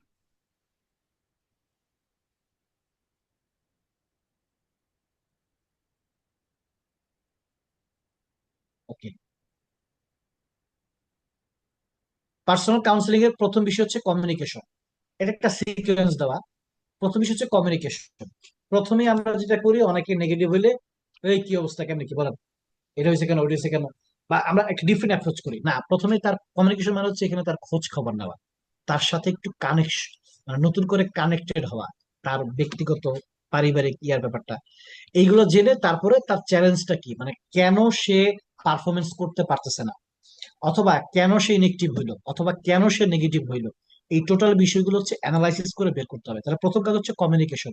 এখানে কমিউনিকেশনটা হচ্ছে কি, তার একটু খোঁজ খবর নেওয়া, তার সাথে একটু ক্লোজ হওয়া, যেন সে ফ্রি হয়ে কি করে অভয়। ওই জায়গায় দেখেন, গতকালকেও কিন্তু বাংলাদেশের আমাদের মানে নতুন প্রধানমন্ত্রী আর কি, শপথ যদিও পরশুদিন, আপনার হচ্ছে এত বড় সাংবাদিক মহিউদ্দিন সাহেব কি সুন্দর করে কিন্তু বলছে যে স্যার অভয় দিলে একটা কথা বলতে পারি। হুম। তো ওইরকম আর কি বিষয়টা, মানে অনেকে ভয়ে বলতে চায় না, তাহলে আপনাকে তার সাথে কমিউনিকেশন করে এমন একটা জায়গায় নিতে হবে ওইটা থেকে যেন আপনি বুঝতে পারেন তার চ্যালেঞ্জটা কি, তার প্রবলেমটা কি। যখনই এটা বের করে ফেলতে পারবেন, দেন হচ্ছে প্রবলেমটাকে সলভ করে দিতে হবে। দেখবেন আপনি যখন পার্সোনাল কাউন্সিলিং এ বসবেন, তখন দেখবেন একটা লোক সেল করতে পারতেছে না কেন, কারণ তার লিস্টে ছিল 100 জন, সে প্রথম 10 জনরে বলছে, 10 জনে কি করছে, না করে দিছে। অথবা অনেকে লাইভ ক্লাসে আসে, জয়েন করে না। অথবা সে শুরু করছে, তার বন্ধু বান্ধব বলছে বিশ্বাসটা খারাপ, তার আম্মা বলছে তুই পারবি না, তার আব্বাই বলছে এটা তোর দ্বারা হইব না, মানে সিলি সিলি কিছু বিষয়, যার কারণে সে কিন্তু কি হয়ে যায়। ওই যে বলছে একটা বাচ্চা যখন প্রথম জন্মগ্রহণ করে তখন কি থাকে, বাচ্চা যখন ছোট থাকে খুব সেন্সিটিভ থাকে, তা আপনার এসও গুলো কি থাকবে এরকম সেন্সিটিভ, যে কোনো কারণেও। বেশি রোদ হলেও সমস্যা, বেশি বৃষ্টি হলেও সমস্যা, বেশি ট্রেনিং করলেও সমস্যা, কম ট্রেনিং করালেও সমস্যা, মানে সমস্যা কোনো কারণ নাই। অনেকে ট্যুরে নিলে মোটিভেট হয়, আমরা এমনও দেখছি অনেক মানুষ ট্যুরে যায় নেগেটিভ হয়ে গেছে। তো হইতে আপনার বুঝতে হবে এটা হইতে পারে, বাট আপনার কাজ হচ্ছে কমিউনিকেশন করে চ্যালেঞ্জটাকে বের করতে হবে। যখনই বুঝে যাবেন যে তার প্রবলেম হচ্ছে এইটা, সাথে সাথে প্রবলেম সলভের দায়িত্ব নিতে হবে, চ্যালেঞ্জ সলভ করতে হবে। যেই প্রবলেমটা সে ফেস করতেছে প্রবলেমটাকে সলভ করা। যেমন তার মেন্টর কত, তার মেন্টর নাই, তার ট্রাফিক লিস্ট নাই, বা হচ্ছে তার লাইফ ক্লাসে ভাইবা হয় না, ভাইবা হয় জয়েন আসে না। আপনি ওই প্রবলেমটা শুনে প্রবলেমটা সলভ করার দায়িত্ব নেবেন, তাইলেই কাজ ওকে। এইবার সলভটা করে আপনি তাকে একটা প্ল্যান দেন, পরবর্তী স্টেপটা কি, এখন সে কিভাবে করে কাজ করবে। দেন তাকে একটা মোটিভেশন দিতে হবে যে ইনশাল্লাহ আপনি পারবেন, মানে লজিক্যাল একটা মোটিভেশন দিতে হবে এবং কমিটমেন্ট করতে হবে যে আমি আপনার সাথে আছি, ইনশাল্লাহ আপনি পারবেন। এই সিকোয়েন্সের মধ্যে যদি কাউন্সিলিং প্রপার হইতে কেউ করতে পারে, আমি আবার বলতেছি, নেগেটিভ লোক পজিটিভ হবে, ইনঅ্যাক্টিভ অ্যাক্টিভ হয়ে যাবে, দুর্বল ব্যক্তি সবল হয়ে যাবে, যার পারফরমেন্স কম তার পারফরমেন্সটা কি হয়ে যাবে, বেড়ে যাবে। সিকোয়েন্স হচ্ছে এটা, প্রথমে তার সাথে ক্লোজলি কমিউনিকেশন করতে হবে, তার প্রবলেমটা বুঝতে পারতে হবে, আইডেন্টিফাই করতে হবে, প্রবলেমটাকে সলভ করতে হবে, তাকে একটা প্ল্যান দিতে হবে, তাকে একটা সাহস দিতে হবে, এবং তাকে একটা কমিটমেন্ট করতে হবে যে এই যাত্রা আপনি একা না, আমি আছি, প্রয়োজনে আমার মেন্টর সহ আছে। এই সিকোয়েন্স মেনটেন করলে যদি পার্সোনাল কাউন্সিলিং আপনি করতে পারেন, যে কোনো সমস্যার সমাধান করা সম্ভব। টোটাল ম্যাক্সিমাম একটা পার্সোনাল কাউন্সিলিং এর জন্য আপনি হাইস্ট 45 মিনিট সময় দিতে পারেন, 30 মিনিট কোয়াইট এনাফ। বাট আপনি যদি একটু ক্লোজলি সময় দেন তাহলে হচ্ছে কি হবে, এটা ভালো আউটপুট আপনাকে এনে দিবে। ওকে, এবার আসলে ওই যে বিনিয়োগের কথা বলছিলাম, মাথায় রাখবেন আপনি ভালো টিম, বড় টিম বানাইতে গেলে আপনার বিনিয়োগ করা বাঞ্ছনীয়। এখন বিনিয়োগটা আমরা কোথায় করবো? ট্রেনিং করানো, আমাদের বিভিন্ন সময় ফিজিক্যাল ট্রেনিং হয়, আপনি মিটিং করেন, সেই মিটিং গুলো যেখানে যেখানে আপনি করেন ধরেন কোনো অফিসে ভাড়া নিছেন অথবা বাইরে রেস্টুরেন্টে করছেন, হ্যাঁ, ওই জায়গাতে আপনার ইয়া করা। আপনি একটা আপনার পার্টনারের বিজনেস টুলস, ধরেন সে কাজ করতেছে কিন্তু তার ব্যাকগ্রাউন্ডটা ভালো না, একটা পিছনে একটা ব্যাকগ্রাউন্ড আপনি কিনে দেন, একটা হেডফোন আপনি গিফট করতে পারেন, আপনি হচ্ছে একটা রিং লাইট আপনি তাকে দিতে পারেন, আপনি হচ্ছে তাকে একটা এরকম ছোটখাটো যে টুলস গুলো আমাদের বিজনেসের প্রয়োজন হয়, এই জায়গায় আপনি ইনভেস্টমেন্টটা করবেন। আপনি dress up get up most important. আগে দর্শনদারি, পর হচ্ছে কি গুণ বিচারী। তাহলে আপনার পার্টনার আগে কাজ করতো না, সে আগে ছিল ওই যে বললাম হকার মেকার বেকার, বাট এখন তো সে কি হবে, সে বিজনেস করতেছে, সে সেলসে কাজ করতেছে, তাহলে তার ড্রেস আপ গেট আপে প্রাইমারি লেভেলে আপনি কি করতে পারেন? ভাই আমার এমনও মনে আছে, আমি একটা জুতা পরতাম, জুতাটা পুরানো হয়ে গেছে, কিন্তু আমার পার্টনার ছিল একজন, যে পার্টনার একটা জুতা নাই, আমি তাকে আমার জুতা দিচ্ছি, আমার শার্ট দিছি, আমার বেল্ট দিছি। এরকম অসংখ্যবার কিন্তু হয়েছে। মানে আপনি নতুন করতে পারেন, আপনার থেকে দিতে পারেন, পুরাতন করতে পারেন, যে কোনো ভাবে হোক, যেই প্রবলেমটা তার আছে ওটা সলিউশন করা। তো আমাদের বিনিয়োগ ওই, এখন আপনার কাছে মনে হইতেই পারে কি একটু খারাপ ভাবে বলি আমি, মানে ফৈনির পুত আইসা আমার লাগে ব্যবসা করতে, আর এটা নাই ওটা নাই ওটা নাই। ভাই সে ফৈনির পুত দেখেই তো আপনি আপনার সাথে আইসে, বুঝলেন নাই? তো তারে ফৈনির পুত থেকে বড় মানুষের পুত বানাইতে হবে আপনারে, এটা দায়িত্ব, সৃষ্টিকর্তা আপনাকে আমাকে সুযোগ দিছে, সুযোগ দিছে। মানে ওইভাবে আপনি চিন্তা করেন, আপনার টিমে যারাই আছে আপনার দেখার দৃষ্টিটাকে বড় করেন, আপনার সহযোগিতার মানসিকতার দৃষ্টিকোণটাকে কি করেন, আপনি বড় করেন। ওই যে বললাম, এই বোকা শোকা রুক্ষ সূক্ষ্ম লোকটাই আগামী দিনের আইকনিক লিডার হবে ভাই। আর ওই দিন সারা জীবন সব জায়গায় আপনার কথাই বলবে, কারণ মানুষের সহযোগিতা কখন দরকার, যখন তার কিছু থাকে না। তাহলে ওই সময় যখন আপনি কন্ট্রিবিউশন করবেন, তখন সারা জীবন সে কিন্তু আপনাকে কি করবে, আউটপুট দিবে। প্রয়োজনীয় বই সংগ্রহ করা, একসাথে খাওয়া দাওয়া, একটু সময় কাটানো, বিশেষ দিনে উপহার প্রদান করা, এই যে বিষয়গুলো, এই জায়গাগুলোতে মূলত আমরা ইনভেস্টমেন্ট করি। এখন আমরা অনেকেই শুরুতে ভাবি এটা খরচ। না ভাইজান, ওই যে একটা ছবি দেখা যাচ্ছে, হ্যাঁ, টাকার গাছ। আপনার এক একটা পার্টনার এক একটা টাকার গাছ। আপনি একা কাজ করে কয় টাকা কামাইতে পারবেন, বাট পার্টনার তৈরি করতে পারলে আপনি অগণিত টাকা কিন্তু কামাইতে পারবেন। ওকে। প্রয়োজন বোধে কি করা, এই দেখেন দারুণ একটা কথা, প্রয়োজন বোধে থাকা খাওয়ার দায়িত্ব গ্রহণ করা সামর্থ্য অনুযায়ী, যদি কেউ ফুল টাইম কাজ করতে চায়।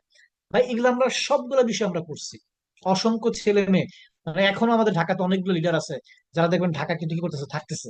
ধরে আমার টিমটা এত বড় হয়ে গেছে, এত কিছু, তারপর এখনো আমি এইসব জায়গাতে কন্ট্রিবিউট করি, এখনো। কারণ আমার কাছে মনে হয় কি, কাউকে কন্ট্রিবিউশন করতে পারা এটা সৃষ্টিকর্তা আমাকে সুযোগ দিছে, আমি যদি এটা করতে পারি আমার রিজিক এমনিই বাড়বে। ওকে। সো মন থেকে আমাদেরকে এই বিষয়গুলো করতে হবে, সো এই জায়গাগুলোতে আমাদের ইনভেস্ট করতে হবে। ট্রেনিং করানো, বিজনেস টুলস, ড্রেস আপ, বই কিনে দেওয়া, একসাথে খাওয়া দাওয়ার সময় কাটানো, 20 দিনের উপহার, মিটিং করা, এবং মাঝে মধ্যে কারো কি করা, দায়িত্ব নিয়ে নেওয়া, খুব ইম্পর্টেন্ট পার্ট। এগুলো তো আমরা কি কি করব, কিন্তু কি কি বিষয় করা যাবে না। ওই যে বলছি, আমরা ম্যাক্সিমাম আলোচনার মধ্যে আমার একটা আলোচনা আসছে যে পার্সোনাল সময় দিতে হবে, একান্ত সময় দিতে হবে। কিন্তু মাথায় রাখতে হবে, এই একান্ত সময় মানে হচ্ছে প্রেমের সম্পর্ক না, অবৈধ সম্পর্ক না। ভাই মাথায় রাখবেন, সৃষ্টিকর্তা আমাদেরকে পরীক্ষা পরীক্ষা নেয়, সৃষ্টিকর্তা আপনাকে পরীক্ষায় ফেলবেই। আপনি মানে হইতে পারে যে ছোট কোনো জিনিস পাইয়াই সন্তুষ্ট হইতে পারেন, বাট ওইটা সন্তুষ্ট হয়ে গেলে হয়তো আপনি বড় জিনিসটা পাবেন না। তাহলে আপনি, আমরা টিমে কোনোভাবেই, টিমে এবং প্রতিষ্ঠানে কারোর সাথে ইমোশনাল সম্পর্কে যেন আমরা জড়ায়া না পড়ি। আমরা অনেকেই দেখি নতুন যারা আসে, নতুন সবকিছুই ভালো লাগে। তো ভালো লাগবে কোন দৃষ্টিকোণ থেকে, আপনার পার্টনার দৃষ্টিকোণ থেকে, আপনার সন্তান। মাথায় রাখবেন, আপনার টিম পার্টনারকে যদি আপনি সন্তানের মতো, ভাইয়ের মতো, বোনের মতো করে আপনি যদি চিন্তা করতে পারেন, ধরেন আপনার বোন আসছে বা আপনার ভাই আসছে, ঠিক আছে, তাহলে ওইভাবে যদি আপনি টেক কেয়ারটা করতে পারেন, আপনি রিটার্নটাও কিন্তু কি পাবেন, ওইরকম পাবেন। আর মাথায় রাখতে পারবেন, প্রেম মানে আয়না, প্রেম মানে খরচ। বাংলা ভাষা শিখাই দিই, প্রেম মানে আয়না, প্রেম মানে কি, খরচ। তাইলে হচ্ছে খরচের দিকে যাওয়া যাবে না, কারণ আপনার তো এখন ইনকামই নাই, আপনাকে আয়ের দিকে যাইতে হবে। ভাই বোনের সম্পর্ক রাখলে এখান থেকে কি আসবে, আপনার আয় আসবে। ওকে। সেটা হচ্ছে অ্যাডমিশনের টাকা ব্যক্তিগত প্রয়োজনে খরচ না করা। আমরা অনেকেই যেটা করার চেষ্টা করি, অনেকেই চিন্তা করি, আচ্ছা আমাকে তো কিছু প্রি বুকিং দিচ্ছে, আমি মাসে 10,000 টাকা পাই 20টা সেল করে, আচ্ছা আমি যদি 2,000 টাকা করে 10টা সেলসের টাকা খাইয়ে দিই, তাহলে তো আমি 20,000 টাকা পেয়ে গেলাম। হ্যাঁ আপনি খাইতে পারেন, আপনি নিতে পারেন, আপনি কতবার নিবেন, সারা জীবন কি এভাবে করে চলতে পারবেন? না। তাহলে অনেক আছে না যে খুদ খায়া কি জানি কি নষ্ট করার কথা বলে, এগুলো হচ্ছে খুদ খাওয়ার মতো, আপনি খুদ খায় লাইফটাকে নষ্ট করেন না। আপনাকে মাথা রাখতে হবে, অ্যাডমিশনের টাকা এটা হচ্ছে আমানত। আমানতের খেয়ানত করলে তো ভাই আপনি এই দুনিয়াও শান্তি পাবেন না, ওই দুনিয়াও শান্তি পাবেন না। এই জন্য কখনোই আমরা যেটা করতাম, আমি এখনো আমার কাছে ফর্মে আছে, আমরা একটা সময় একটা ফর্মের সাথে 100 টাকা, 500 টাকা, 200 টাকা, 300 টাকা, 10 টাকা নোট, 10টা আছে 100 টাকা, ওইভাবে রাখতাম। এখন ওইভাবে পিন মারা আছে, এগুলো রাখছি এইভাবে, কারণ এটা তো আমার টাকা না। ফাইনালি যখন দেখবো যে আর একটা ছিল, তখন এটা আমার মসজিদে দান করে দিব। কিন্তু মাথায় রাখতে হবে, যিনি আপনাকে বুকিং মানে টাকা দিচ্ছে, এটা আজ হোক কাল হোক পরশু হোক সে শুরু করবে। ওকে, না শুরু করলে তার টাকা আমরা তাকে কি করবো, ব্যাক দিয়ে দেবো, কিন্তু কোনোভাবে ব্যক্তিগত প্রয়োজনে খরচ করা যাবে না। হ্যাঁ, আমরা অনেকে মনে করি ইস, একটা একটা সমস্যা আসছে, এটা পূরণ করে পরে দিয়ে দিব, পরে আর দেওয়া হয় না। পরে আর দেওয়া হয় না, এটা একটা দায়, এই দায়ে যেন আমরা না যাই। অনেকে আবার আছে অ্যাডমিশন আছে জমায় রাখে, আচ্ছা বৃহস্পতিবার হোক, টিডি আসিল হয় কিনা, আপনার বরকত নষ্ট হবে। আর বরকত নষ্ট হলে আপনি বড় ব্যবসা করতে পারবেন না। কোনোভাবেই টিমের কারো থেকে ধার নেওয়া যাবে না। মানে এইটা আমার লাইফে দেখা, আমাদের অনেকগুলো বড় বড় টিম নষ্ট হয়েছে, কারণ টিমের সাথে ব্যক্তিগত প্রয়োজন তার কাছে ধার নিচ্ছে। ঋণ জিনিসটাই খারাপ, ধার জিনিসটাই খারাপ। আপনি ধার নিতে মজা লাগে, ধারের টাকা দিতে কষ্ট লাগে, ধারের টাকা পরিশোধ করা যায় না। আর ধার দরকার হলে আমরা অন্য থেকে নিব, কারণ যখন আপনি একজনের কাছে টাকা নিয়ে নেবেন না, তাকে আপনি কিন্তু জোর গলায় কথা বলতে পারবেন না। তাকে আপনি মানে কি করতে পারবেন, অর্ডার করতে পারবেন না, তাকে আপনি মানে টার্গেট দিতে পারবেন না। এই জন্য টিম পার্টনারদের কাছ থেকে টাকা ধার নেওয়া যাবে না। টাকা ধার নিতে গেলে বাইরে থেকে নিবো আমরা, কিন্তু কোনোভাবেই টিম পার্টনারের কাছে টাকা ধার নেওয়া যাবে না। এবং টিম পার্টনারকে টাকা ধার দেওয়া যাবে না, কোনো কারণে ধার দিলে তা আদায় করার জন্য চাপ প্রয়োগ করা যাবে না। মানে আপনি যদি টিম পার্টনারকে, একটা বিষয় হচ্ছে আমি বলছি বিনিয়োগ, তাহলে বিনিয়োগ মানে কি, বিনিয়োগ থেকে তো ইনস্ট্যান্ট রিটার্ন প্রত্যাশা করে না। আপনি যদি টিমে কাউকে কিছু দেন, আপনি এমনি দিয়ে দেন। আর যদি ধার, চেষ্টা করতে হবে আমাদেরকে ধার না দেওয়া। আর যদি ধার দেন, এটা মাথায় রাখতে হইব, যে এটা পাইলে ভালো, না পাইলে আরো ভালো। ধার দিয়ে টাকার জন্য চাপ দেওয়া যাবে না। কারণ টিম পার্টনারদেরকে টাকা আপনি দিচ্ছেন, তখন ওই টিম পার্টনারের মাথায় কিন্তু এটা থাকে যে বস ফোন দিলে সে বুঝে বস মনে হয় টাকা পায় এই জন্য ফোন দেয়, বস মনে হয় টাকা পায় এই জন্য ফোন দেয়। এই কারণে রিলেশন নষ্ট হয়, রিলেশন নষ্ট হলে বিজনেস নষ্ট হয়, অন্য কোনো না। হ্যাঁ, এই জন্য টিম পার্টনারদের সাথে আর্থিক লেনদেন না যাওয়াই উত্তম। আর গেলেও এমন ভাবে যাইতে হবে যাতে করে সে কোনো চাপে না থাকে, বা কোনো চাপ দিয়ে দেওয়া যাবে না। আলোচনা করতে হবে এমন ভাবে যাতে করে টাকা ধার দেওয়া বা ধার নেওয়া দুইটা করে না যায়। মূল কথা, ন্যায় ও ভালোবাসার ভিত্তিতে সকলের আস্থা ও ভরসা অর্জন এবং ক্যারিয়ারের নিশ্চয়তা প্রদান করা। ওকে, এটা আপনারা জাস্ট স্ক্রিনশট দিয়ে রাখেন। ডেইলি ম্যান্ডেটরি আপনাদের কিছু কাজ, অবশ্যই প্রতিদিন ঘুমাতে যাওয়ার আগে আপনার টু ডু লিস্ট করে আগামীকালকে আমরা কি কাজ করব, এসিদেরকে নিয়ে মর্নিং মিটিং করা, একটু নিয়মিত বইটা পড়া, এটা পড়তে হবেই আপনাকে, কারণ আপনাকে অনেক বড় হইতে হবে, আপনাকে স্টেজে কথা বলতে হবে, আপনাকে শত শত মানুষকে মেনটেন করতে হবে। এই জন্য যত বেশি চর্চার মধ্যে থাকা যায়, হ্যাঁ, কন্টেন্ট স্টোরি প্রতিদিন নিজের সোশ্যাল মিডিয়া সাইট থেকে পোস্ট করা। ভাই রাজনৈতিক পোস্ট করেন না, রাজনৈতিক পোস্ট করে লাভ নাই। হ্যাঁ, কেউ আপনার কিচ্ছু দিবে না, কে আসলো কে গেল কি গেল, এটা কিছু আসবে যাবে না। আপনি খালি দেখেন, সমস্যা নাই, কিন্তু কিছু বললেন না। আপনি এমন কিছু পোস্ট করেন যাতে করে মানুষ কিছু শিখতে পারে, বুঝতে পারে। কারণ আপনার ফেসবুক প্রোফাইল হচ্ছে আপনার আইডেন্টিটি। হ্যাঁ, এসের সাথে পার্সোনাল কমিউনিকেশন করা, স্টুডেন্ট কেয়ার করা। কারণ আজকে স্টুডেন্ট আগামী দিনে কিন্তু এসও, আর আগামী দিনে এসও কিন্তু আগামী দিনের কোঅর্ডিনেটর। প্রতিদিন 5 জন ট্রাফিককে গ্রুমিং করে ক্লোজিং দেওয়া, প্রতিদিন লাইভ লাইভ ক্লাস নেওয়া, এই যে বেসিক কাজগুলো এগুলো আপনারা জানেন, এই কাজগুলো যেন আমরা কি করি, সবাই ঠিকঠাক মতো করি আর কি, ইনশাল্লাহ। ওকে, সো এই ছিল আমার আজকের আলোচনার বিষয়। আমি জানি যে মানে আরো অনেক আলোচনা ছিল, আমি অনেকগুলোকে বাদ দিছি, কারণ এত কিছু মাথায় রাখার দরকার নাই। এই আলোচনা